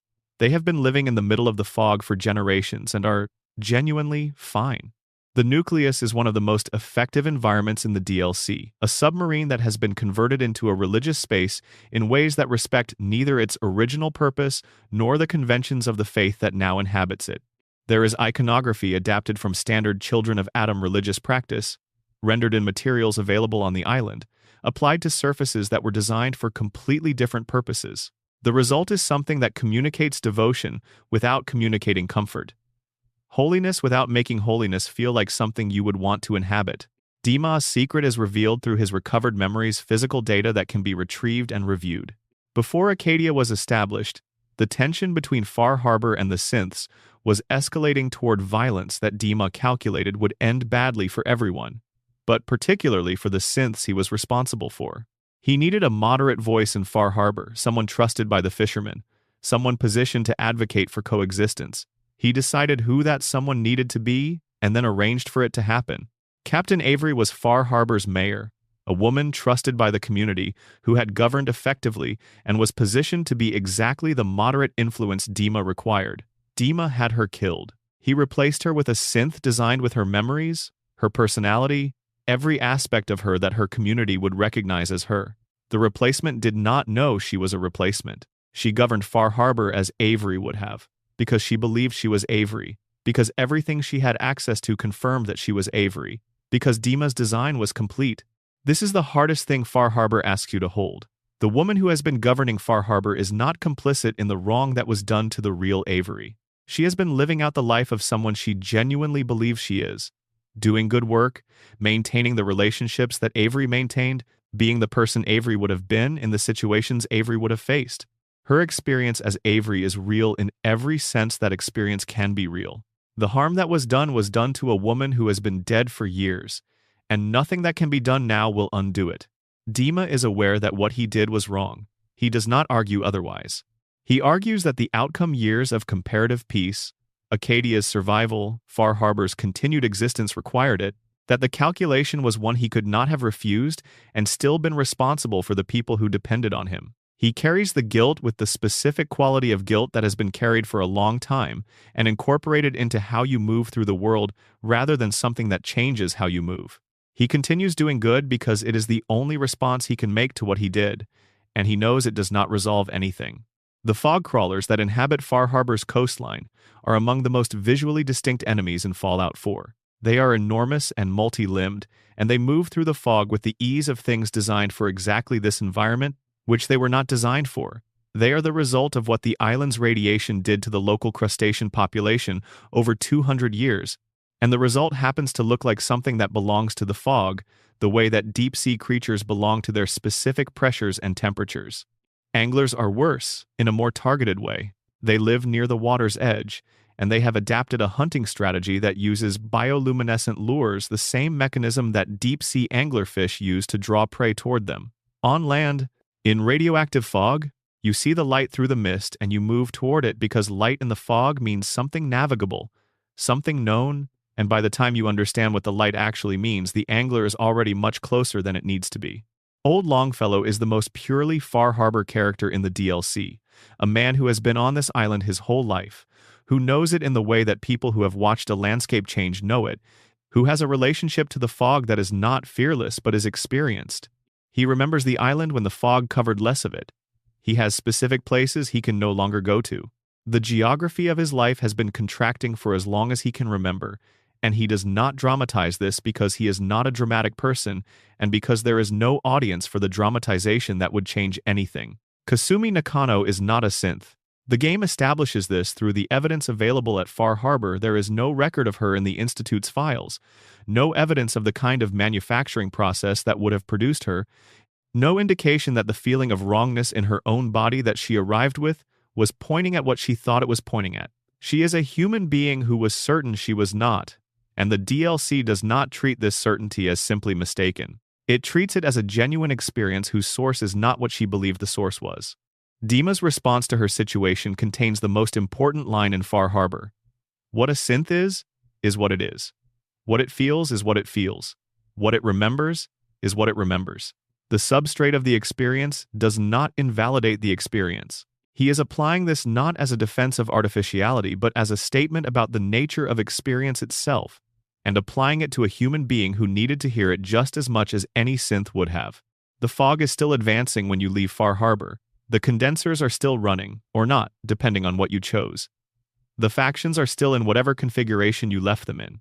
The island continues to be what it has always been, a place where the questions about what people owe each other and what kinds of harm can be justified by good intentions and what it means to know who you are, do not have clean answers and have not for 200 years. The Fallout games reward a specific kind of attention. The attention you bring to the third time you read a terminal entry, the attention you bring to the audio that plays when you have been in a dark place too long, the attention you bring to the texture of a location that would be easy to walk through without stopping. The series builds worlds that are dense enough that you cannot take everything in during ordinary play, and the things you miss are often the most interesting things, not because they are important to the main story, but because they reveal a care for the world that exceeds any particular story's requirements. The music disc 11 in Fallout 3 is probably the most famous example of the game's hiding something inside something else. On first listen, it is the creepiest piece of audio in the game, and Fallout 3 has a lot of creepy audio. It sounds like a damaged recording of someone moving through a cave, with static and distortion and a quality of wrongness that is difficult to locate precisely. The sounds are almost recognizable as something and then not quite. The static patterns in ways that suggests pattern without delivering legible content. The whole disc has the atmosphere of something being transmitted from a significant distance through interference that has partly corrupted the transmission. Players who analyze Disk 11 using spectrogram software, which converts audio into visual frequency maps, found a face in the static, Steve's face. The blocky, pixelated face that serves as the default player character model in Minecraft is present in the visual representation of the audio, along with a number. 1, 2, 4, 1, 8. C418, the composer of Minecraft's soundtrack, expressed in mixed numeral and hexadecimal notation because C is the 12th letter of the alphabet, making 12, giving you 12, 4, 18. Whether C418 hid this in the disc or whether the Fallout 3 developers put it there as a tribute or Easter egg, the result is the same. A piece of encoded information sitting inside already disturbing audio that only a very specific kind of analysis would reveal. It is a secret that requires knowing exactly what you are looking for before you find it, and the process of finding it is a collaborative one between creator and audience, enacted through spectrogram software at midnight after something in the disc made you feel like there was more there than could be heard. The cave sound 14 in Fallout 3 takes this further. The ambient cave noises that play when the game's mood system has decided the player has been in sufficient darkness long enough are already effective at producing the sensation of not quite being alone. Sound 14, when analyzed through a spectrogram, reveals a creeper face from Minecraft, the iconic green pixelated monster, its 2 square eyes and its square open mouth, staring out from inside the audio of a game that has nothing to do with Minecraft. The sound designer admitted this was intentional. It is not a technical artifact or an accidental pattern. The face is in there because someone put it there. The ambient sound 21 is the one that crosses from Easter egg into something harder to categorize. Through a spectrogram, the static contains Morse code. The Morse code spells one word, behind. This was added during a period when the cave sound design was being revised for atmospheric effect. It sits in the game, not as a clue to anything specific, not as a puzzle with a discoverable solution, just as a word buried in the ambient noise that plays when you have been standing alone in darkness too long. You are in a cave. You have not moved in a while. The game decides you have been still long enough. And the sound that plays, if you know how to read it, is telling you to check behind you. The holographic ghosts of the Sierra Madre deserve their own meditation separate from the context of the Dead Money storyline. The Sierra Madre's entertainment systems were built to project convincing images of performers, to give the casino's guests the experience of being attended to and entertained in a space that combined luxury with simulation. 200 years later, the simulations are still running. The performers are still performing, cycling through their routines in the correct sequence, responding to environmental triggers as they were programmed to, entirely unconcerned with the fact that the guests they are entertaining are either dead or ghost people.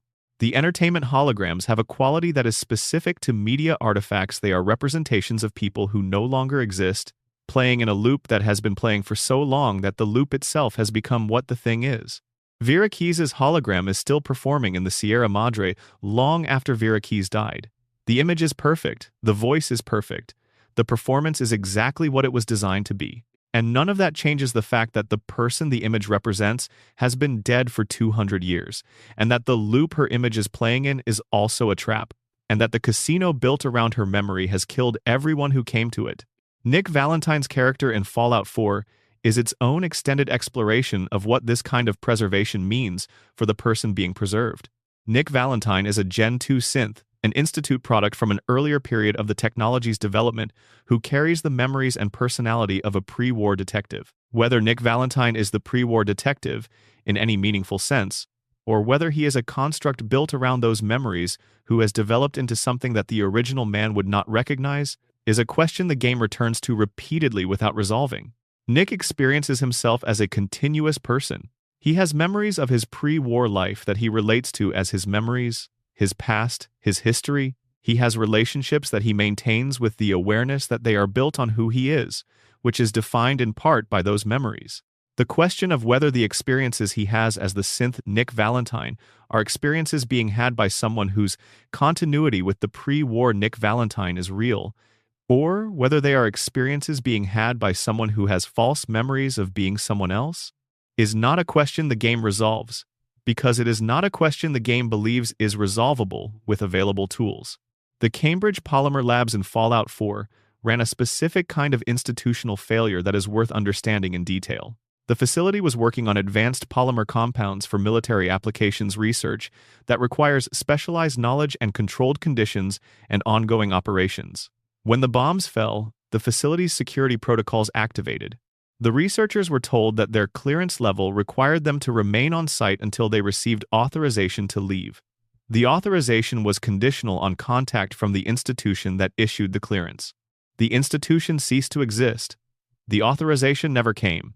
The researchers waited because the protocol required waiting, because they had been trained to follow protocols, because in the context of a nuclear emergency, the protocols were the structure between them and complete chaos. They continued their work because work was the protocol. They documented their situation because documentation was the protocol. The documentation records the point at which they stopped having access to sufficient resources to continue living in any conventional sense, written in the language of professionals who were going to maintain professional standards until the last possible moment.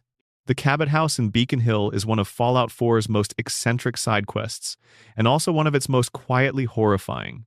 The Cabot family has been alive for over 400 years. Not as ghouls, not as synths as normal humans with extended lifespans derived from a serum produced by their patriarch's exposure to an alien artifact. Lorenzo Cabot encountered the artifact during an archaeological expedition in 1910. He brought it back. Its influence extended his life and eventually drove him mad, and the family has been managing the consequences of both effects ever since. Lorenzo is in a cell in the family's basement. He has been there for 60 years. His family will not kill him, he is their father, and the serum that keeps them alive comes from his condition. He cannot be released. The artifact's influence on his mind makes him dangerous in ways the game makes explicitly clear. The Cabot family exists in a permanent state of management, keeping alive a man who cannot be released and refusing to kill a man they cannot bring themselves to kill, in a house that has become less a home and more a container for the problem at its center. The pre-war baseball stadium that houses the Diamond City of Fallout 4's Commonwealth tells its own quiet story in the architecture of how it has been adapted. The stadium was built for a specific purpose, large-scale public entertainment, the collective experience of a game watched by thousands of people simultaneously. The community that built itself inside the stadium's shell after the war adapted the space in ways that are practical, but that never quite resolved the fundamental mismatch between what the structure was built for and what it is now being used for. The stands became housing. The field became a market. The scoreboard still exists, partially functional, in a space that has not hosted a game in 200 years. Walking through Diamond City at different times of day reveals the specific rhythms of a community that has learned to live with its own impermanence. The guards who patrol the outer walls are protecting a space that is both more and less defensible than it appears. The chem dealer who operates in the back corner of the market is providing a service the community has decided to tolerate rather than remove. The mayor's office, located in a converted maintenance facility, administers from a position of authority that was established under unusual circumstances and has been maintained by a combination of genuine competence and calculated suppression of inconvenient facts.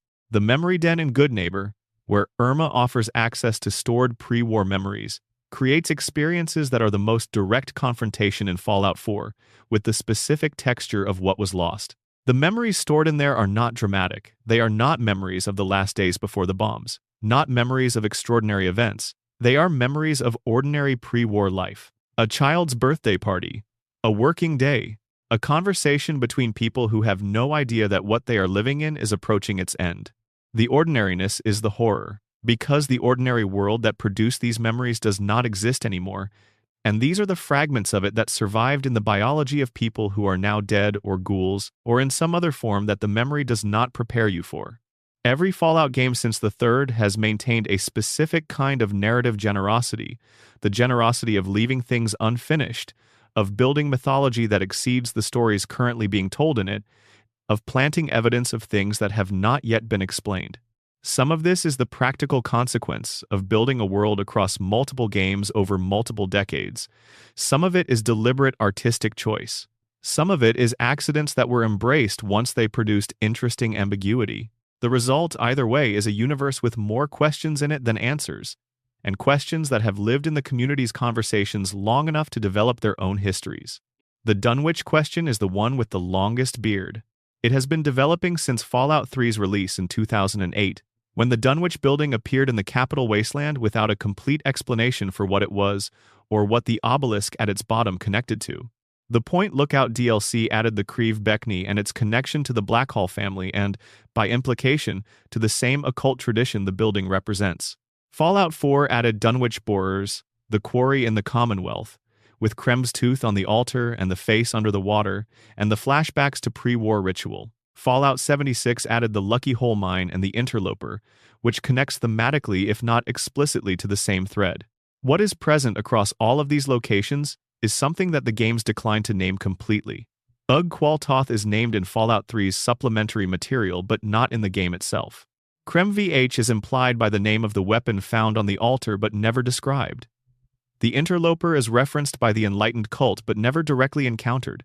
Whatever the Dunwich Corporation was devoted to whatever they were drilling for, whatever the rituals at the bottom of each location were directed toward, remains incomplete across 15 years and multiple installments of the franchise. The community's working hypothesis is that there is a singular occult entity connected across all of these locations, that the Dunwich family and the Blackhall family and the cultists who operated in these spaces were all in relationship with.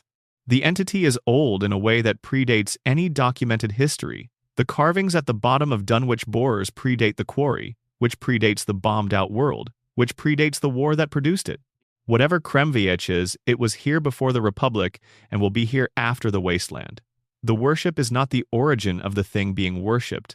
The worship is simply the most recent layer. Whether Bethesda will eventually name and explain this entity in Fallout 5 or in a future installment is a question the community returns to with each new piece of content. The pattern suggests intention. Patterns can suggest things that turn out not to be there. Either way, what has been built already works as mythology precisely because it is incomplete. A named and explained Ugg-Qualtoth would be smaller than the unnamed thing currently occupying the space. The face under the water at Dunwich Borers is more unsettling than any face could be once it is fully lit. The fate of the think tank after Old World Blue's ending is another productive gap. The DLC's conclusion can involve convincing the think tank scientists to stay in the Big MT, potentially with revised ethical frameworks, or it can involve killing them. The survival ending, in which they remain in the crater and continue their work, raises questions that nothing in the franchise has returned to. The Cazadors and Night Stalkers and Cloud Compound are already in the Mojave. Continued research produces continued outputs. Whatever the think tank has been creating in the 2 centuries since the war, the survival ending promises that it will continue creating things. Whether those things will appear in future Fallout content, whether a wanderer in a future game will encounter something in the Mojave and trace its origins back to a crater in the southwest, is unanswerable from the current position. But the logic of the world the games have built suggests that institutions with the think tank's capabilities and the think tank's absence of external accountability do not stay contained. Their products spread, their experiments escape. The Big Empty does not stay empty. The question of synth consciousness remains the most philosophically rich unsolved mystery in the franchise. Fallout 4 establishes that synths experience themselves as persons. They have subjective experience, emotional responses, preferences, memories, relationships, and everything else that we use to identify personhood in ordinary contexts. The Institute maintains that they are tools, manufactured products, without moral status. The Railroad maintains the opposite. The sole survivor is left to decide what they believe, and the game provides evidence for multiple positions without adjudicating between them. What makes this mystery generative rather than simply unresolved is that it mirrors real-world questions about consciousness, identity, and personhood that philosophy has not resolved either.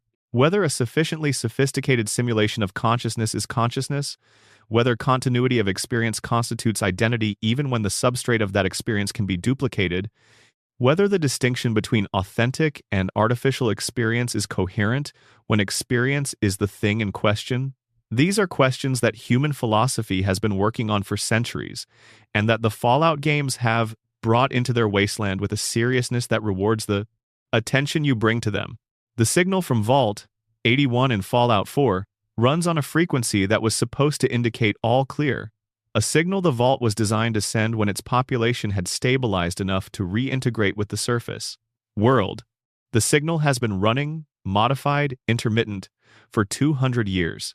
The Vault has been inhabited throughout that period by a community that is doing reasonably well by wasteland standards. The gap between the Vault's purpose and the Vault's reality, between what Vault-Tec designed and what the people inside made of it, is a small version of the larger gap that runs through the entire franchise. The Old World Blues concept, as Mobius defines it, applies to more than just the scientist trapped in the Big MT. It describes a condition that the entire wasteland can fall into, the condition of being so oriented toward what was lost that you cannot engage with what is present. The NCR is Old World Blues, in the sense that it is a society trying to recreate a democratic republic that existed before the war, rather than developing a form of organization suited to the world the war created. Caesar's Legion is Old World Blues, in an earlier and more explicit direction, an academic's reconstruction of Roman organization applied to a 23rd century wasteland. The Brotherhood of Steel is Old World Blues as institutional preservation, hoarding pre-war technology, not to use it but to prevent it from being used differently. What is not Old World Blues, what represents the alternative the games are arguing for, is harder to identify because it looks different in every installment. It is usually embodied in individual characters rather than in institutions. Nick Valentine in Fallout 4, who has the memories of a pre-war detective but has built a life in the present that is not defined by those memories. Ulysses in New Vegas, who spent years in the Divide trying to understand his relationship to the past before arriving at a position that allowed him to act in the present. The Courier in New Vegas, who exists in a present moment without access to a past that would explain it and makes choices anyway. The Wasteland's unresolved questions are not failures of the storytelling. They are the storytelling's most honest feature, the acknowledgement that a world as large and as long as the Fallout universe has things in it that no single story can explain, and that the things that cannot be explained are often the most important ones. October 23, 2077. The world ended in approximately 2 hours. Every nuclear-capable nation launched simultaneously, or near enough to simultaneously that the distinction does not matter for the people on the ground. The exchange was thorough. The cities that were targets became craters. The cities that were near targets became irradiated. The cities that were far from any target became part of a world whose atmosphere and ecosystem had been altered in ways that would take centuries to stabilize. 2 hours. That is the duration of the event that produced everything you walk through in every Fallout game. Not the collapse of civilization that took longer. Not the war that preceded it that took decades. Just the exchange itself, the actual moment of the end, was approximately 2 hours long. The timeline that produced the Great War is documented throughout the franchise in fragments, newspaper headlines visible in the environment, terminal entries from the pre-war period, radio broadcasts that survived in some form, and the memories of ghouls who were alive before the war and are still alive in the post-war world. From these fragments, the broad strokes of the history emerge clearly, even if the specific mechanisms remain partially obscured. The resource wars began in 2052, when the global oil supply began failing in ways that crossed the threshold from economic inconvenience to existential threat. The European Commonwealth, which in the Fallout timeline is a more aggressively unified and militaristic organization than its real-world counterpart, launched military action against the Middle East in 2052 to secure oil access. The conflict lasted until 2060, at which point both sides had exhausted themselves, and the oil resources that were the war's object had been significantly depleted by the war's conduct. The European Commonwealth dissolved after the conflict, its political architecture unable to survive the pressure the war had placed on it.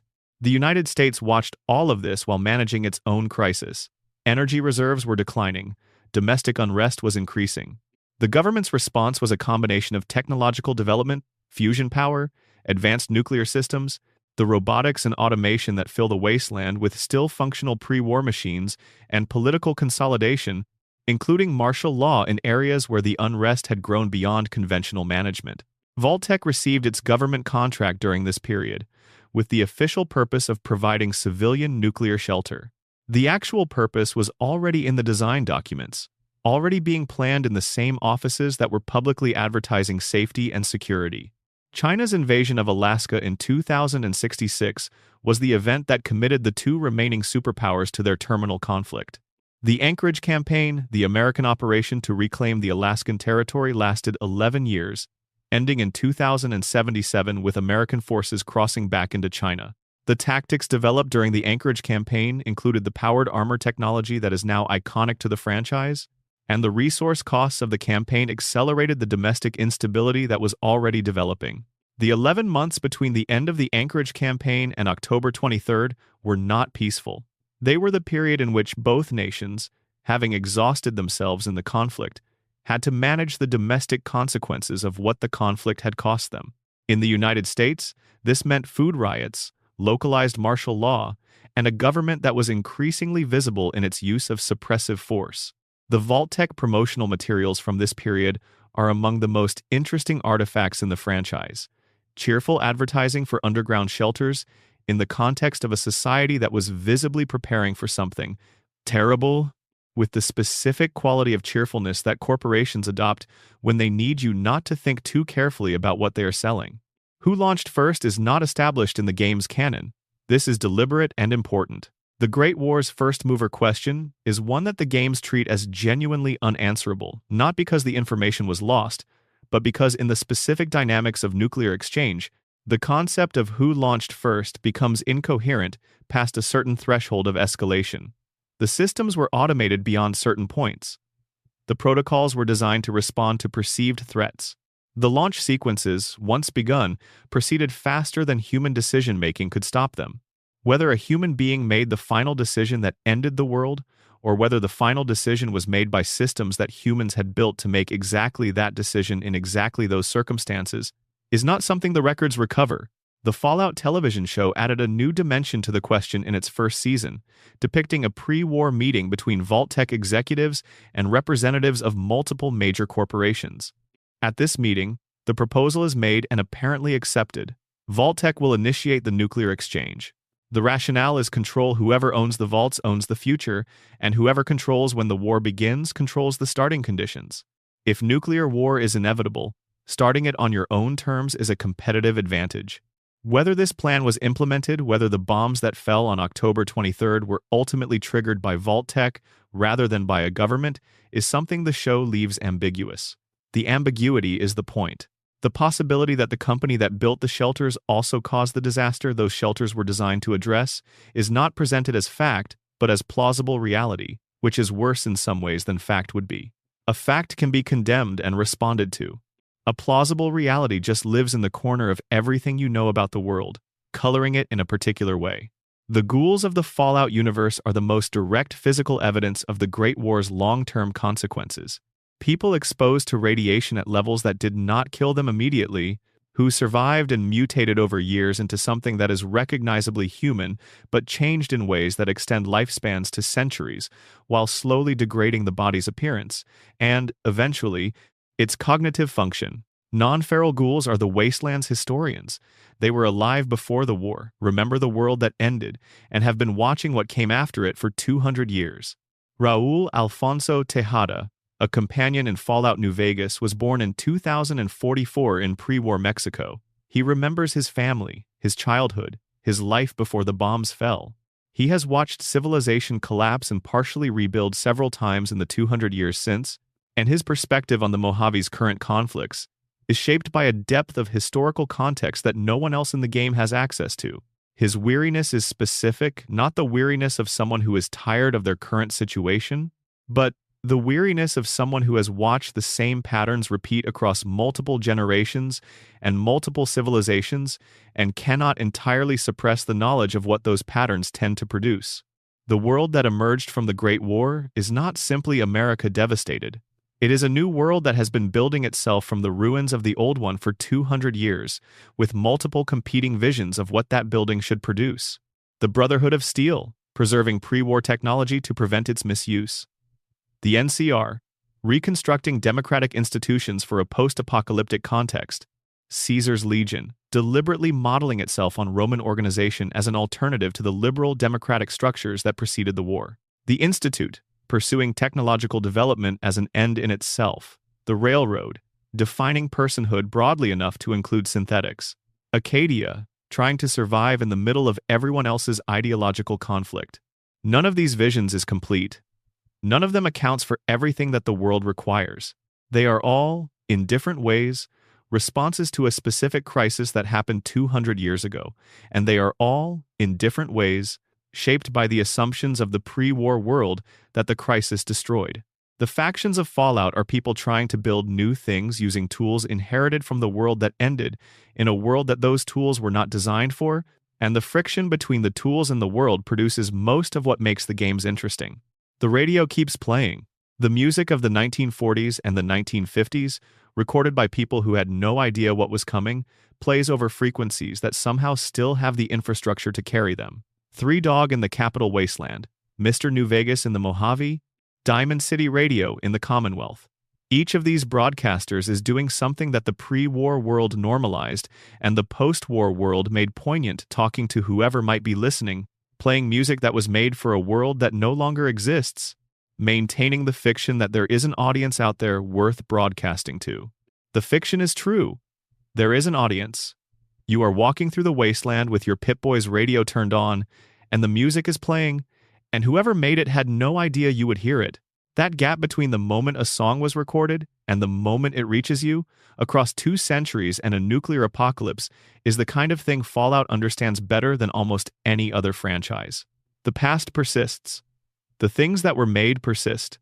The faces of the people who made them do not persist, but the things they made carry the shadow of those faces forward into a world that cannot remember them.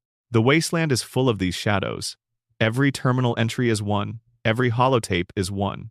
Every building that is still standing carries the shape of what it was built to be, even when what it is being used for now is completely different. The Diamond City Baseball Stadium is a shadow of a baseball stadium. The Sierra Madre Casino is a shadow of a casino. The Dunwich Building is a shadow of an office building, and underneath the shadow of the office building is the shadow of something much older that the office building was built on top of. Reading the wasteland correctly is reading shadows, and the shadows are all still moving, because what cast them: human ambition, human cruelty, human love, human carelessness, the specific combination of brilliance and blindness that built the world that ended on October 23rd was never finished. It just changed shape, and the face at the bottom of Dunwich Borers is still looking up. The radio is still playing. Somewhere in the wasteland, in the capital, in the Mojave, in the Commonwealth, someone's signal is still finding its way through the interference, still carrying music that was made before the world ended, still behaving as if someone is listening. The assumption that there is an audience is one of the most human things left in the wasteland. It is also, empirically, correct. You are listening. The fact that 200 years and a nuclear apocalypse stand between the music and the moment it was made does not change the fact that it is reaching you now, in whatever place you are, at whatever hour. The Fallout universe works because it takes this seriously. The things that people made before the bombs fell did not all die with the world that made them. Some of them survived in the vaults, in the terminals, in the biological memory of ghouls, in the automated systems still running their programs in facilities where the people who programmed them have been gone for generations. The survival is not complete.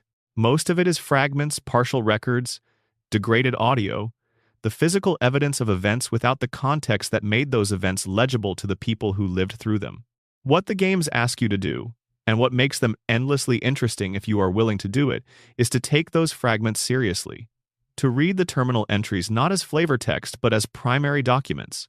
To listen to the holotapes not as background noise but as testimony. To understand that the skeleton in the corner of the room is a person who was alive and had reasons for being in that corner, and the items scattered around them are the evidence of a life that ended in a specific way, in a specific moment, and if you pay enough attention, you can sometimes reconstruct what that moment was. The Dunwich Building in the Capital Wasteland is still there. The obelisk is still in the virulent underchambers. The ghouls who worship it are still worshipping it. 200 years after whatever happened made them into ghouls and left them here. The face at the bottom of Dunwich Borers is still under the water, still looking up. The ghost people are still in the cloud at the Sierra Madre, still dragging victims into the mist for reasons that no one who survived the encounter has been able to document. The Mothman still watches from the trees in Appalachia, and the loading screen still says to pray you never encounter it and learn the truth. These things persist because the games that built them understand that genuine mystery is generative rather than frustrating. You can live in a mystery. You can keep going back to it and finding new angles, new fragments, new ways of understanding the same evidence. The questions that the Fallout universe leaves open are the questions that give the world depth, not gaps in the narrative, but genuine limits on what is knowable, which is what reality looks like from inside it. The radio is still playing. The music was made by people who had no idea what was coming. It reaches you now, in whatever condition the world is in, and the gap between when it was made and when it arrives is everything: the war, the vaults, the experiments, the ghost people and the Mothman, and the face under the water, and all the things that happened in the 200 years between. And still the music plays.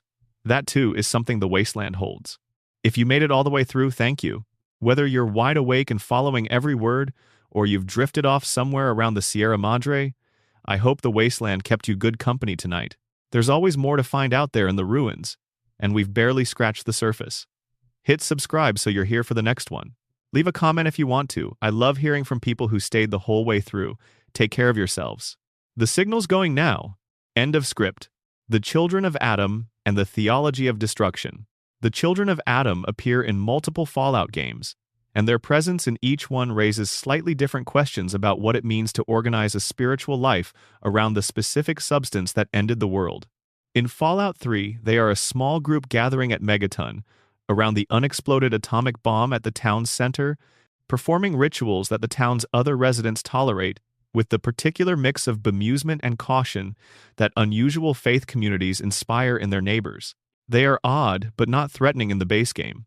They are preaching to whoever will listen about the divinity of fission, the glory of the chain reaction, the spiritual significance of atoms splitting things into smaller things, and those smaller things into smaller things still. The theological framework they are working within is more internally consistent than it sometimes appears from the outside. They have observed a world that was genuinely destroyed by nuclear force.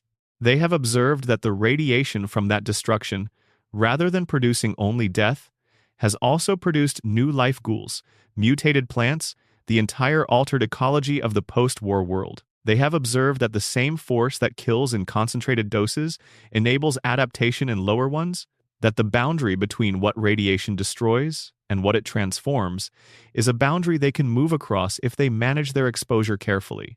From inside this observation, the conclusion that nuclear force is not simply destructive but creative, that it is the most fundamental force in the world they live in, and that the most fundamental force in the world is what deserves worship, has a kind of logic to it. What is harder to reconcile is the degree to which the Children of Adam's theology of radiation worship leads, in certain circumstances, to conclusions about who should be exposed to radiation and who should be allowed to avoid it. The Far Harbor branch of the Children of Adam is the clearest expression of this problem. Their belief that the fog is a gift from Adam and that the fog condensers are sacrilege amounts to a theological position that the human community of Far Harbor should die rather than continue using the technology that keeps them alive. The Children of Adam who inhabit the nucleus are themselves radiation tolerant in ways that the fishermen of Far Harbor are not. Their theology, in this context, amounts to a declaration that the people who cannot survive in the fog are people Adam has found wanting.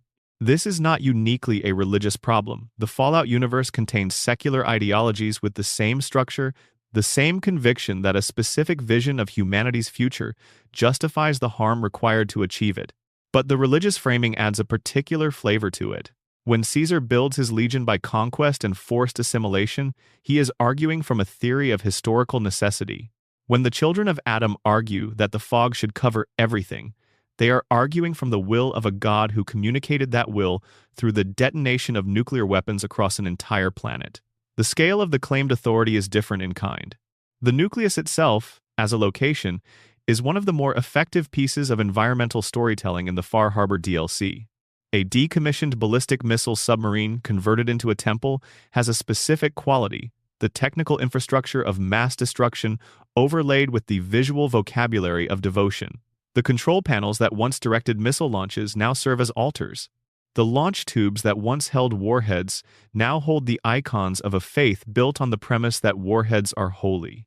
The space communicates very clearly the specific thing the children of Adam believe: that the technology that ended the world was not a catastrophe but a sacrament, and that living in the ruins of the world it made is not suffering but grace.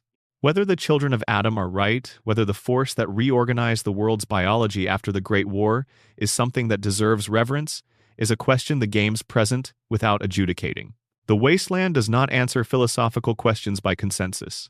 It produces evidence and asks you to draw conclusions. The Enclave and the legacy of who gets to be human.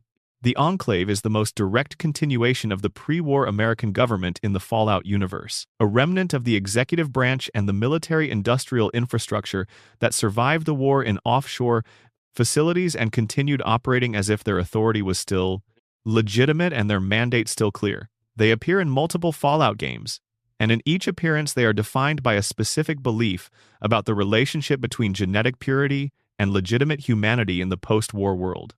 The Enclave's position, stated explicitly in their communications and implied in their actions, is that 200 years of radiation exposure have compromised the genetic integrity of the Wasteland's population to the degree that those people are no longer fully human in any meaningful sense. They use the word mutant broadly, encompassing ghouls, super mutants, people exposed to FEV, and by extension the general Wasteland population that has spent generations absorbing low-level radiation. Their mission, across multiple games, is to address this situation through methods that range from forced genetic cleansing to the deployment of engineered pathogens. What makes the Enclave interesting as a villain faction, rather than simply a clear-cut evil to be defeated, is that their institutional continuity is real. They are not cosplaying as the American government. They are, by a specific chain of succession and legal authority that the games acknowledge as genuine, the American government, or what it became when the bombs fell, and the people with the authority to define government had to make decisions about where that authority was going to live in the new world. The decisions they made were terrible, but the authority they made them from is not entirely invented. The Wasteland's response to the Enclave in Fallout 3, the Alliance of Lions Brotherhood of Steel, Scribe Rothschild, and the Lone Wanderer that ultimately defeats them at Project Purity, is as close as the series gets to a clear moral victory. The Enclave's plan to poison Project Purity's water supply, killing everyone who is not Enclave pure, is an act whose wrongness the game does not complicate. But the Enclave's existence as a faction, their history, their internal culture, the specific kind of loyalty their members feel to an institution and a country that existed before any of them were born, is presented with enough detail to be something other than a simple target. Colonel Augustus Autumn, the Enclave's commander in Fallout 3, is a man trying to maintain his authority in an organization that has been dominated by a fanatical president with a direct line to God. He is not a good person. He is also not someone who wanted to poison the water supply. He wanted to use Project Purity as leverage, not as a weapon. His confrontation with President Eden, an AI that has been running the Enclave's ideology in the absence of a human authority capable of challenging it, is one of Fallout 3's most quietly interesting moments. Eden is perfectly, cheerfully committed to genocide. Autumn is committed to the Enclave's survival over the Enclave's ideology. The distinction matters to Autumn. The game lets you decide what it means. Nick Valentine and the weight of borrowed memories. The detective's office in Goodneighbor is easy to miss if you are moving through Fallout 4's Boston at speed. It sits on a street that does not feature in any main quest objective, and the sign out front does not advertise the kind of services that most Commonwealth residents are in a position to pay for. Valentine's detective agency operates on a model that was designed for a world with a functioning legal system, a middle class with discretionary income, and a general social order, in which the specific services a private investigator provides have a clear value. None of those conditions exist in the Commonwealth. Nick Valentine operates anyway, because the alternative is to not operate, and not operating is not something Nick Valentine knows how to do. Nick is a Generation 2 synth. This is established early in the game, and it is important in ways that go beyond the mechanical fact of his synthetic origin. Generation 2 synths are a specific developmental period in the Institute's research into synthetic humanity, more sophisticated than the Generation 1 machines that serve as the Institute's combat drones, capable of genuine speech and limited social interaction, but not yet the Generation 3 synths that are indistinguishable from humans in every observable way. Nick sits in the middle, visibly synthetic, with exposed metal and a voice that carries the particular quality of an artificial system, producing something like warmth rather than warmth itself, and with the memories and personality of a pre-war detective who has been dead for over 200 years. How he got the memories is one of those stories that the game tells carefully, in pieces, revealing itself through companion dialogue and personal quests rather than through exposition. The pre-war Nick Valentine was a man with a complicated relationship to the law, a police officer who went after organized crime, who had a fiancée named Jenny who was killed because of his pursuit of a mob boss named Eddie Winter. When Nick was given the memories and personality of that detective as part of an early Institute experiment in synthetic humanity, the Institute was exploring whether authentic human personality could be preserved and transferred. The experiment worked in the sense that what emerged from it was genuinely Nick Valentine, not a reconstruction, not an imitation, but the detective himself, in a form that had not been anticipated. The Nick Valentine in the Institute's records is a successful experiment. The Nick Valentine walking around good neighbor, taking cases for caps and building a life in the ruins of a city, is something the experiment did not plan for. What makes Nick Valentine a fascinating character to spend time with is his specific relationship to the question the Far Harbor DLC makes explicit. He experiences himself as a continuous person, as the same Nick Valentine who loved Jenny and pursued Eddie Winter and made the decisions that a pre-war detective in a specific situation would make. He does not know if that continuity is real. He has thought about it long enough that the question no longer has the power to stop him, but it has not gone away. He exists with the question the way that people exist, with unanswerable questions, not resolved, not suppressed, but integrated into the texture of who he is. The Eddie Winter case, which the sole survivor can help Nick close, is the longest-running open case in Fallout 4's world. Winter used a serum to ghoulify himself before the war, knowing the bombs were coming, planning to survive the apocalypse in underground bunkers. The case has been open for over 200 years.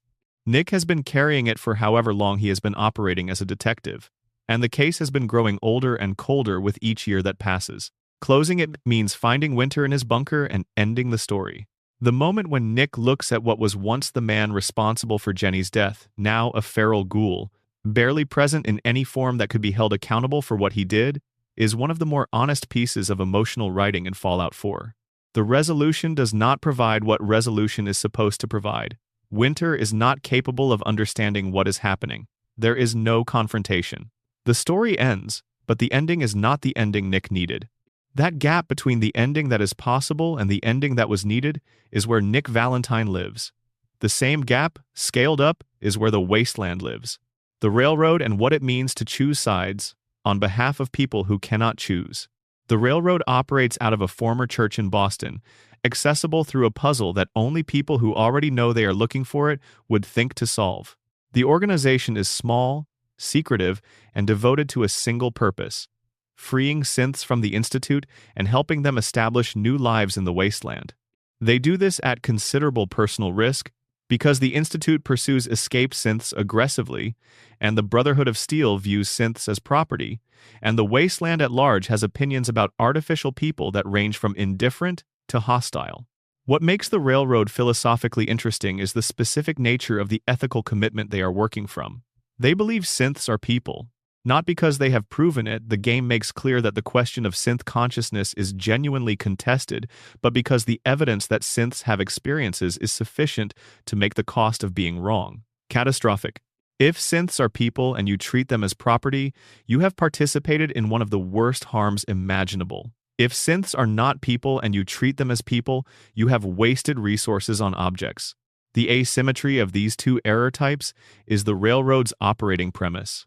This is a philosophical position that has real-world analogs, most obviously in debates about moral circle expansion, the historical pattern in which groups that were previously excluded from the category of full moral personhood were eventually included through a combination of advocacy, changing evidence, and cultural evolution. The railroad is doing that work in the Fallout universe.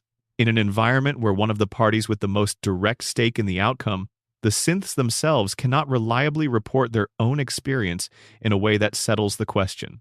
Deacon, the railroad scout and the companion you acquire through joining the organization, is a character defined by the strategic use of unverifiability. He is a liar. He tells you this directly. He tells lies not because deception is intrinsically valuable to him, but because his work requires maintaining identities that are not his own, and maintaining those identities long enough has made the relationship between the identity and the person underneath it complicated in ways he finds easier not to examine too carefully. What is real about Deacon is hard to pin down because he has spent years making sure it is. The railroad's history, contained in the terminals and personal logs of the church's hidden base, is a record of an organization that has been building on grief, each failure, a specific loss, each new member a person who chose to join because something happened to them that made the choice feel less optional than optional. The people who work for the railroad are not optimists in any conventional sense. They are people who decided that the alternative to doing this work was something they were not able to accept. The Institute, and the question it cannot ask itself. Deep beneath the ruins of Cambridge, underneath the debris and radiation of a city that was hit harder than most, the Institute continues to exist. It is the most sophisticated technological organization in the post-war world, possibly in the world at any time, if the specific technologies it has developed are taken seriously as achievements. Its Generation 3 synths are indistinguishable from human beings. Its agricultural research programs have produced food crops that thrive in irradiated soil. Its understanding of pre-war science and its capacity to advance beyond it are, by the standards of the wasteland, extraordinary. The Institute's problem is not capability. It is the question it cannot ask itself. For whom?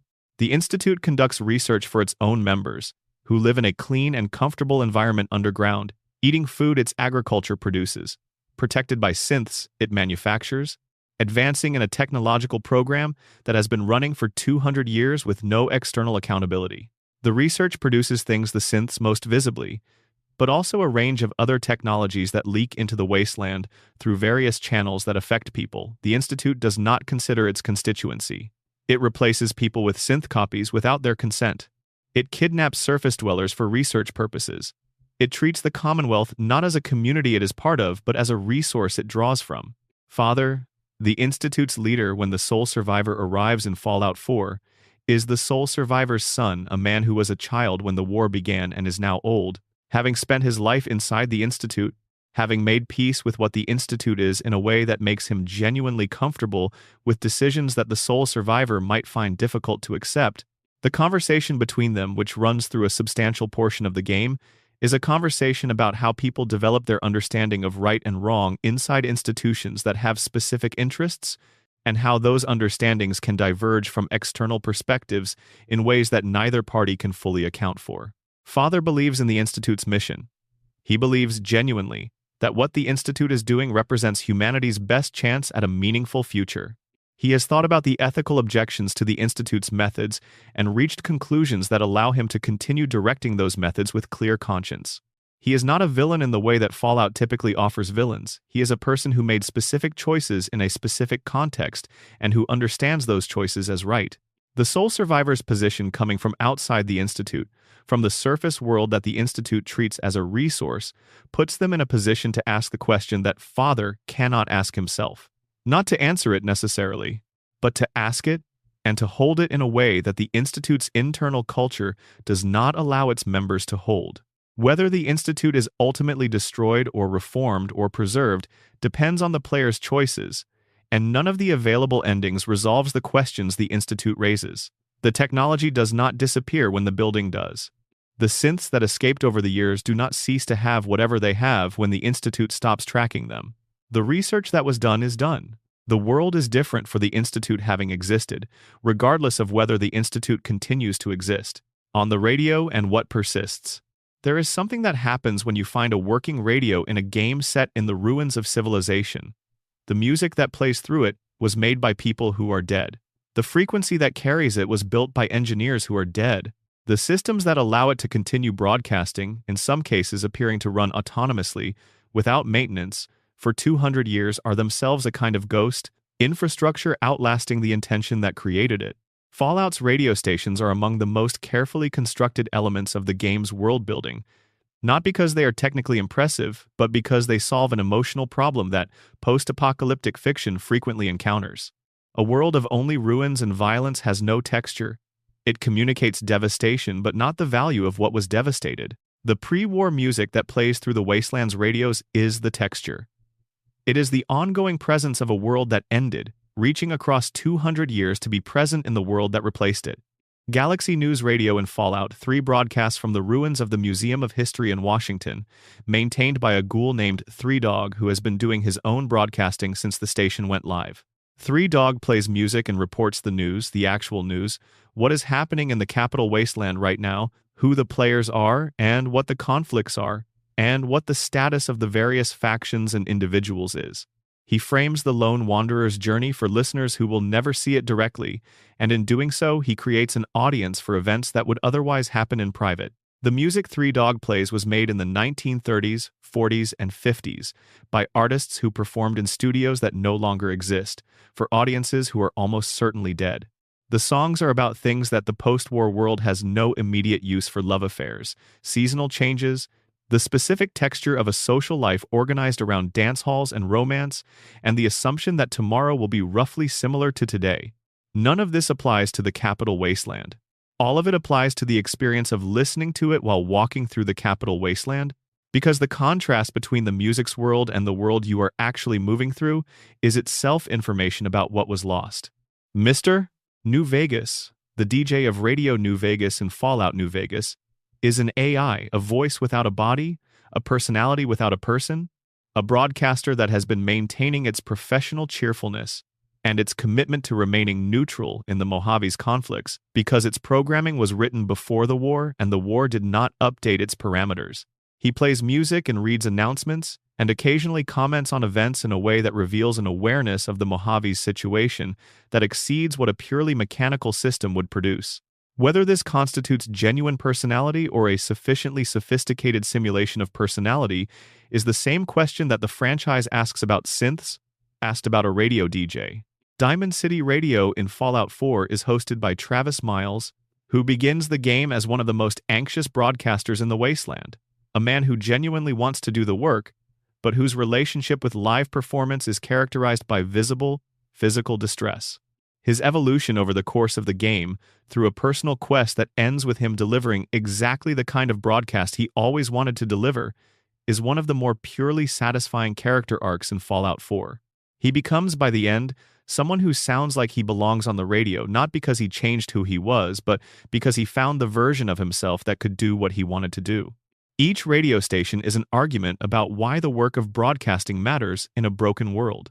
Three Dog believes that information is power, and that the people of the capital wasteland deserve to know what is happening around them. Mr. New Vegas maintains professional neutrality as a statement that some things should exist outside the conflicts that define the wasteland's politics. Travis Miles discovers that connecting with people through the radio is worth the anxiety required to do it. All of them are doing, in the ruins, what people were doing before the ruins, using broadcast technology to reach across distance and tell someone something, with the conviction that the telling matters. The music persists. The stations persist. The signal finds its way through the interference, and somewhere in the wasteland someone's Pip-Boy is picking it up. That is what the Fallout universe ultimately argues, in its clearest and most consistent voice. That the human impulse to make and share and preserve things is stronger than the events that try to erase it. Not always. Not in every case. But persistently, stubbornly, in unexpected forms and through unexpected channels, the signal keeps finding the receiver. The radio is still playing. The music was made before the end of the world. It has outlasted the end of the world. It is playing right now.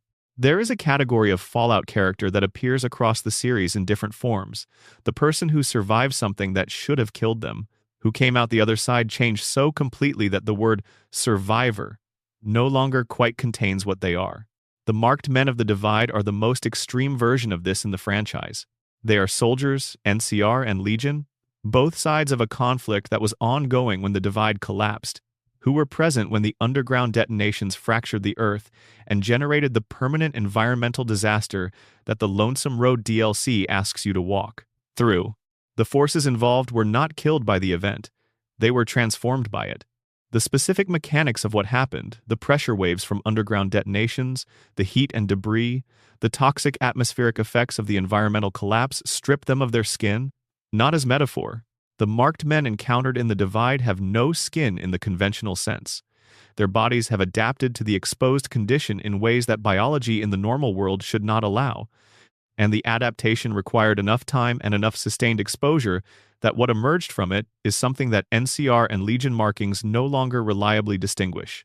They do not fight each other. This is the detail that makes the marked men philosophically rather than simply horrifically interesting. The soldiers who were on opposite sides of one of the Mojave's most significant ongoing conflicts, who had organizational structures and chain of command and ideological commitments that defined their relationship to each other, as enemies found themselves on the other side of an experience that made those distinctions cease to matter.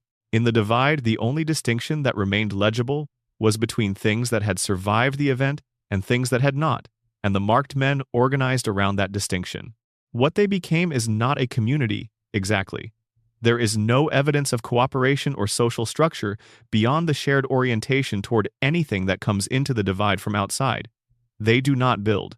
They do not document. The ruins of Hopeville and Ashton are the ruins they move through, and the ruins are not being maintained or organized. The marked men are a kind of negative presence defined by the absence of what the event took from them, organized around an opposition that does not require the things that military organizations normally require to function. Ulysses' relationship to the marked men is specific and strange. He has been in the divide long enough that he knows their patterns. He moves through the ruins without being attacked by them, apparently, though the game does not make this entirely clear. The question of whether Ulysses has some specific relationship with the marked men, whether his extended time in the divide has produced something that they recognize, or whether his understanding of their patterns allows him to avoid triggering their responses, is not answered in the available lore. What is answered is that Ulysses has watched them for years and arrived at a particular interpretation of what they represent. They are what happens to people on both sides of a conflict when the conflict's organizing premise is destroyed. The Legion and the NCR were enemies because the world they were both trying to organize was the same world, and their visions of that organization were incompatible. When the world they were trying to organize became the divide, both sets of organizing principles ceased to apply simultaneously. The soldiers who survived were left with the physical capabilities their training had produced, and none of the structure that gave those capabilities direction. The marked men are also, in a deeply uncomfortable way, a model of what the courier's actions produce. Not as punishment or as consequence in any morally instructive sense, the courier did not know what they were carrying, but as a physical record of the gap between intention and outcome that runs through Lonesome Road's central argument. The courier who made ordinary deliveries and the soldiers who were following orders they had been given are both present in the divide's consequences, and neither of them chose those consequences from the position of understanding what they were choosing. This is what Ulysses wants to talk about, not blame in any simple sense, but the relationship between agency and consequence in a world where the tools available to people are powerful enough that their ordinary use can produce effects that the people using them never imagined. The courier carried a package. The package ended a settlement and produced the marked men. The courier's agency in that sequence is real. They made a choice to take the delivery and complete it, and the consequences of that choice were not part of any calculation the courier made. Both of these facts are true simultaneously, and what to do with their simultaneous truth is what the Lonesome Road asks. Vault 34 in the Mojave is not one of the franchise's more famous experimental vaults. It does not have the psychological sophistication of Vault 11's sacrifice mechanic or the medical horror of Vault 75's program. What it has is a specific absurdity that reveals something genuine about institutional design and the unintended consequences of treating bureaucratic fairness as a substitute for actual governance. Vault 34's experiment was simple. The vault was overstocked with weapons and ammunition, and the population had free access to everything. The overseer's authority to regulate weapon use was deliberately constrained by the vault's charter. The experiment's goal was to observe what happens when a population has complete access to lethal force within a confined environment and no authority with the power to effectively restrict it. The history that you piece together from the terminal entries and physical evidence scattered through the vault tells a story that is both obvious in retrospect and apparently unexpected to whoever designed the experiment. The weapons were used.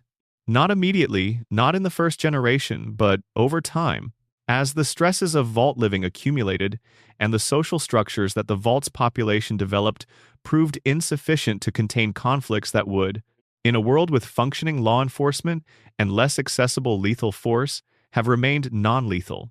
The vault's overseer attempted to restrict access to the armory and was overruled by the vault's governing council, citing the charter.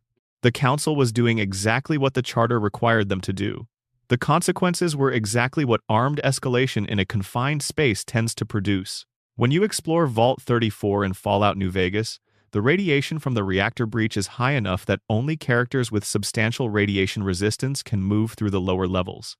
The bodies of the people who lived and died here are still present. The weapons they used are still in the hands of the ghouls who were once their owners. The overstocked armory that was supposed to be the controlled variable in an experiment is still there, still full, still available to anyone who can reach it. The experiment measured what it needed to measure and produced its data. Whether the data was ever retrieved and analyzed by anyone who survived to read it is a question the wasteland cannot answer. Pittsburgh, called the Pit in the post-war world, is the setting of a Fallout 3 downloadable add-on that takes the franchise to one of the few locations in the wasteland that did not receive a direct nuclear strike, but has been made uninhabitable through other means. The Pit was a pre-war steel city whose industrial infrastructure produced enough environmental contamination on its own, before the war, that the bombs almost added nothing. The river runs through a landscape that the industrial era was already destroying, and 200 years of post-war accumulation have produced a place where the air itself is a slow poison, and the water is something that no filtration system the settlement possesses can make safe for children. Children born in the Pit develop a disease called troglodyte degeneration contagion, a mutation that begins in infancy and progresses over years into something that makes the survivor unrecognizable as human. The adults of the Pit have found a way to survive the contamination through years of exposure that builds tolerance, but their children cannot survive it the same way, and the disease is untreatable with available technology. The social structure of the Pit, when you arrive, is a slave-based industrial operation run by a man named Ashur, a former Brotherhood of Steel warrior who took the city by force and has been running it as a production facility since. Slaves work the steel mill under conditions that are dangerous and unpleasant. Asher controls the city through a combination of genuine military capability and a specific story he tells himself about what he is building. The production of steel, he believes, is the foundation of a post-war civilization, and the means by which that steel is being produced are justified by the importance of what it will eventually enable. The story the Pit tells is messier than most Fallout narratives, and the mess is intentional. Asher is not simply wrong about everything. Steel production is important. The city he has built, as brutal as it is, has a future that depends on the infrastructure he controls. The slaves who work the mill have grievances that are genuine and specific. The resistance that is organizing against Asher has its own complications. The leader of the resistance is himself someone who is navigating between what he believes is right and what will actually improve the situation of the people. He is trying to help, and those two things are not always pointing in the same direction. The Pit's child is the pivot. A baby girl, Marie, who was born in the Pit without contracting the TDC, who, by some biological accident or specific genetic combination, is the first child of the Pit's post-war generation to survive the contamination without degenerating. She is the cure, or rather, she contains within her biology the key to the cure, and the question of what you do with a cure that requires taking something from a person who cannot consent to the taking is the question at the Pit's center. Ashur wants to use Marie's immunity to eventually develop a treatment, a legitimate medical research program that requires time and resources that the Pit does not currently have, but that would eventually produce something that could help everyone. The Resistance wants to take Marie from Asher immediately, on the grounds that what they do with her will be better than what he would do, and that waiting is a luxury that the people dying in the Pit right now cannot afford. Whether they are right, and whether their own intentions survive contact with the reality of having the child in their possession, is something the game resolves in ways that depend on your choices and that do not land cleanly regardless of what you choose. The Pit is not a Vault experiment. It is something that the world produced on its own, a specific combination of geography and history and people and circumstances that turned a pre-war city into this particular version of a post-war problem. The despair of the pit's workers is real and unmediated. The hope that Marie represents is real and fragile. The question of who gets to make decisions on behalf of people who cannot make them for themselves, the workers, the child, is one that the pit does not answer, because it is not a question that the wasteland provides answers to. Southwest of the Commonwealth, past the suburbs and the farms and the first ring of radiation that suggests you are approaching somewhere, things got particularly bad on the day the bombs fell, is the glowing sea. It is the area of densest contamination in Fallout 4's map, the epicenter of a direct strike that left behind a region where the radiation levels are high enough that unprotected exploration kills quickly, and even protected exploration is medically inadvisable. The landscape is lunar in its bareness, which is the word that fits best even though the moon has geography and the glowing sea has only absence. The craters where the bombs hit, the ash, the distant glow of ongoing radioactive processes in the soil that gives the region its name. Very few things live in the glowing sea. Rad scorpions and deathclaws in the areas where the radiation is slightly lower. Insects adapted to the contamination. Feral ghouls. Because feral ghouls exist everywhere that is dangerous enough to keep other things from clearing them out. The glowing sea is not a frontier that people are pushing into. It is the place that stopped the frontier. What makes the glowing sea interesting as a location, beyond its function as the most hostile environment the player encounters in Fallout 4, is what is at its center. The children of Adam have a settlement there, a community called the Crater of Adam, inhabited by people whose faith in radiation as a divine force has led them to the only place in the Commonwealth where that faith is tested at maximum intensity every day. They are alive. They are functional. Their radiation tolerance, whether the product of mutation or faith, or the specific mixture of both that the children of Adam represent, is sufficient for them to maintain a community in conditions that would kill most wasteland inhabitants within days. The leader of the Crater of Adam is a woman named Confessor Adam's Glow, a religious title, reflecting the same tradition the Far Harbor branch is operating in. She is not a fanatic in the mode of the Far Harbor extremists. She is a genuine religious leader, in the sense of someone who has organized a community around shared values and who maintains that community through her understanding of those values and her ability to communicate them to people who are looking for something to believe in. What the glowing sea represents to the children of Adam is the clearest expression of their theology, a place where Adam's presence is the most physically intense, where the radiation that they believe is divine is most immediately present in the world. Living here is, to them, not an extreme act of devotion but simply the most logical place to be. If you worship radiation, you live where the radiation is highest. The logic is internally consistent. The consequences of the logic are visible in the bodies of the people living it, in the specific ways they have adapted to a radiation level that should be impossible to survive. Virgil, a scientist who fled the Institute and is living as a transformed super mutant in the glowing sea's cave system, represents a completely different relationship to the same environment. He was transformed by the FEV as part of his own research program, an accident that he has spent his time in the glowing sea attempting to reverse. His transformation stripped him of his original appearance and some of his cognitive processing speed, but not his scientific knowledge or his understanding of what happened to him. He is trying, with limited resources and in an environment that is actively hostile to most research work, to undo something the Institute did to him. The contrast between Virgil and the children of Adam is one of the glowing sea's quiet thematic points. Same environment, completely different relationships to it.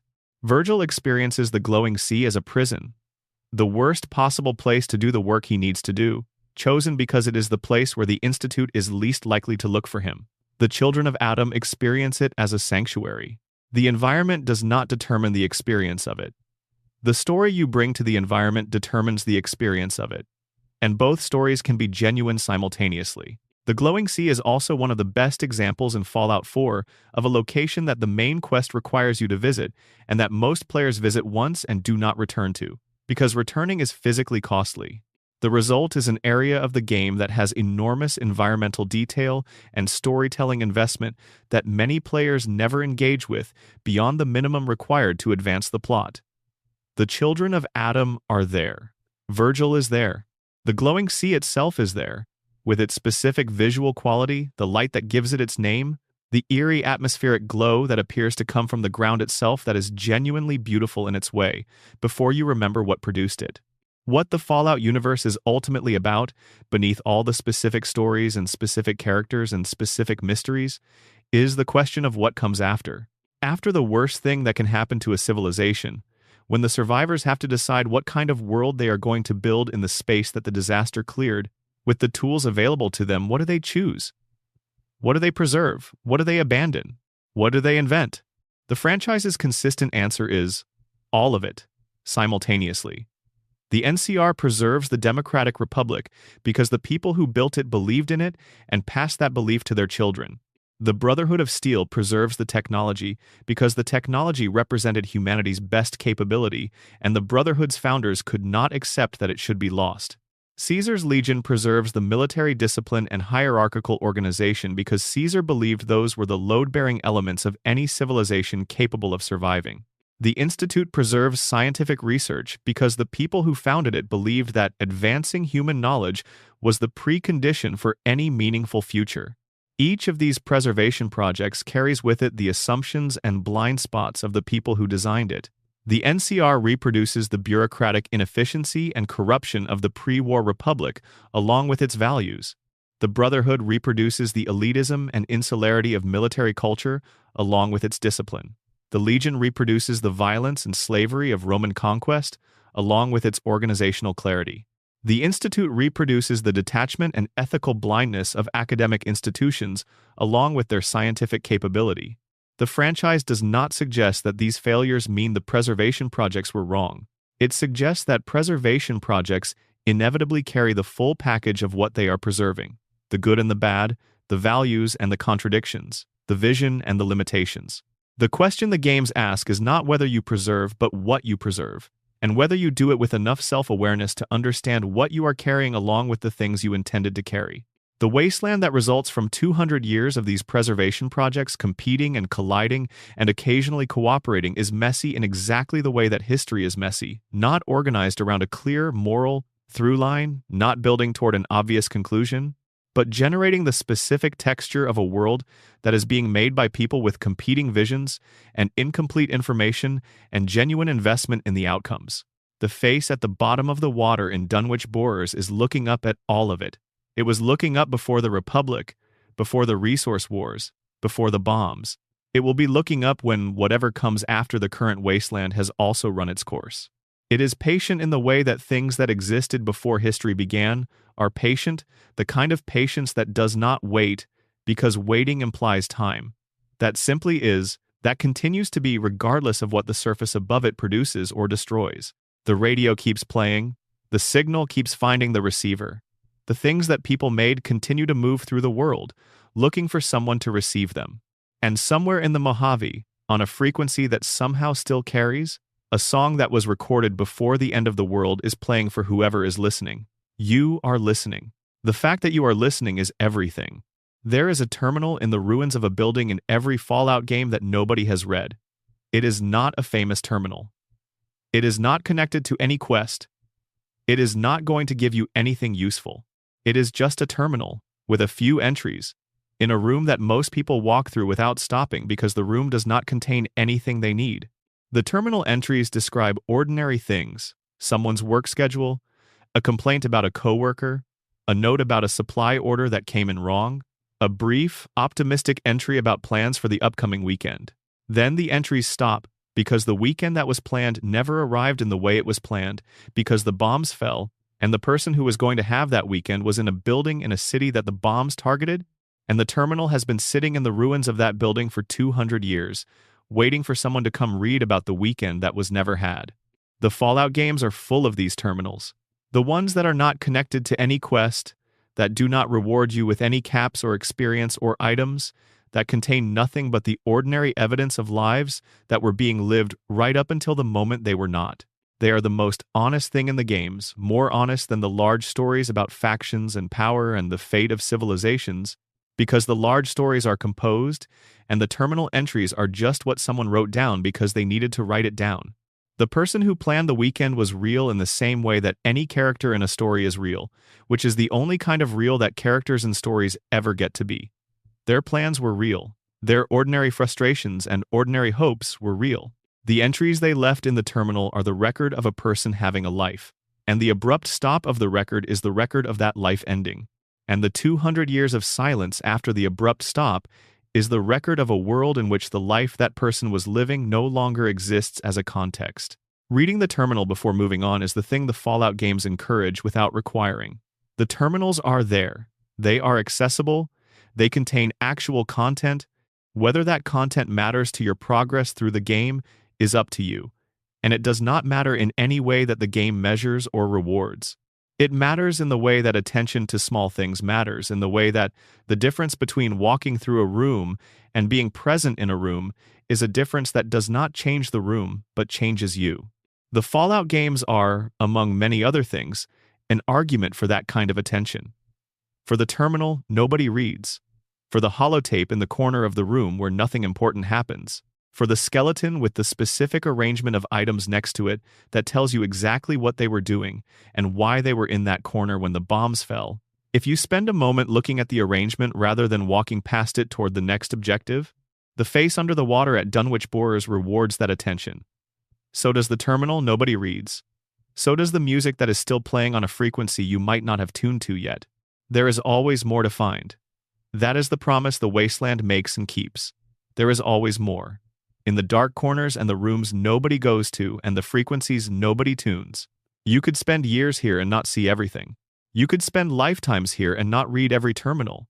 The wasteland is patient. It has been here a long time. It will be here longer.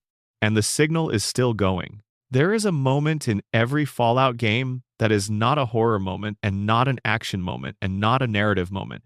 Just a moment where the light is doing something specific with the ruins and the music from the radio is doing something specific with the silence, and the combination of the two produces an experience that does not have a category in conventional gaming vocabulary. It is beautiful. That is the word. Even though beauty feels like it should not apply to irradiated rubble and broken concrete and the skeleton in the corner. It applies because the games understand something about what beauty requires. Not perfection, not order, but presence and meaning.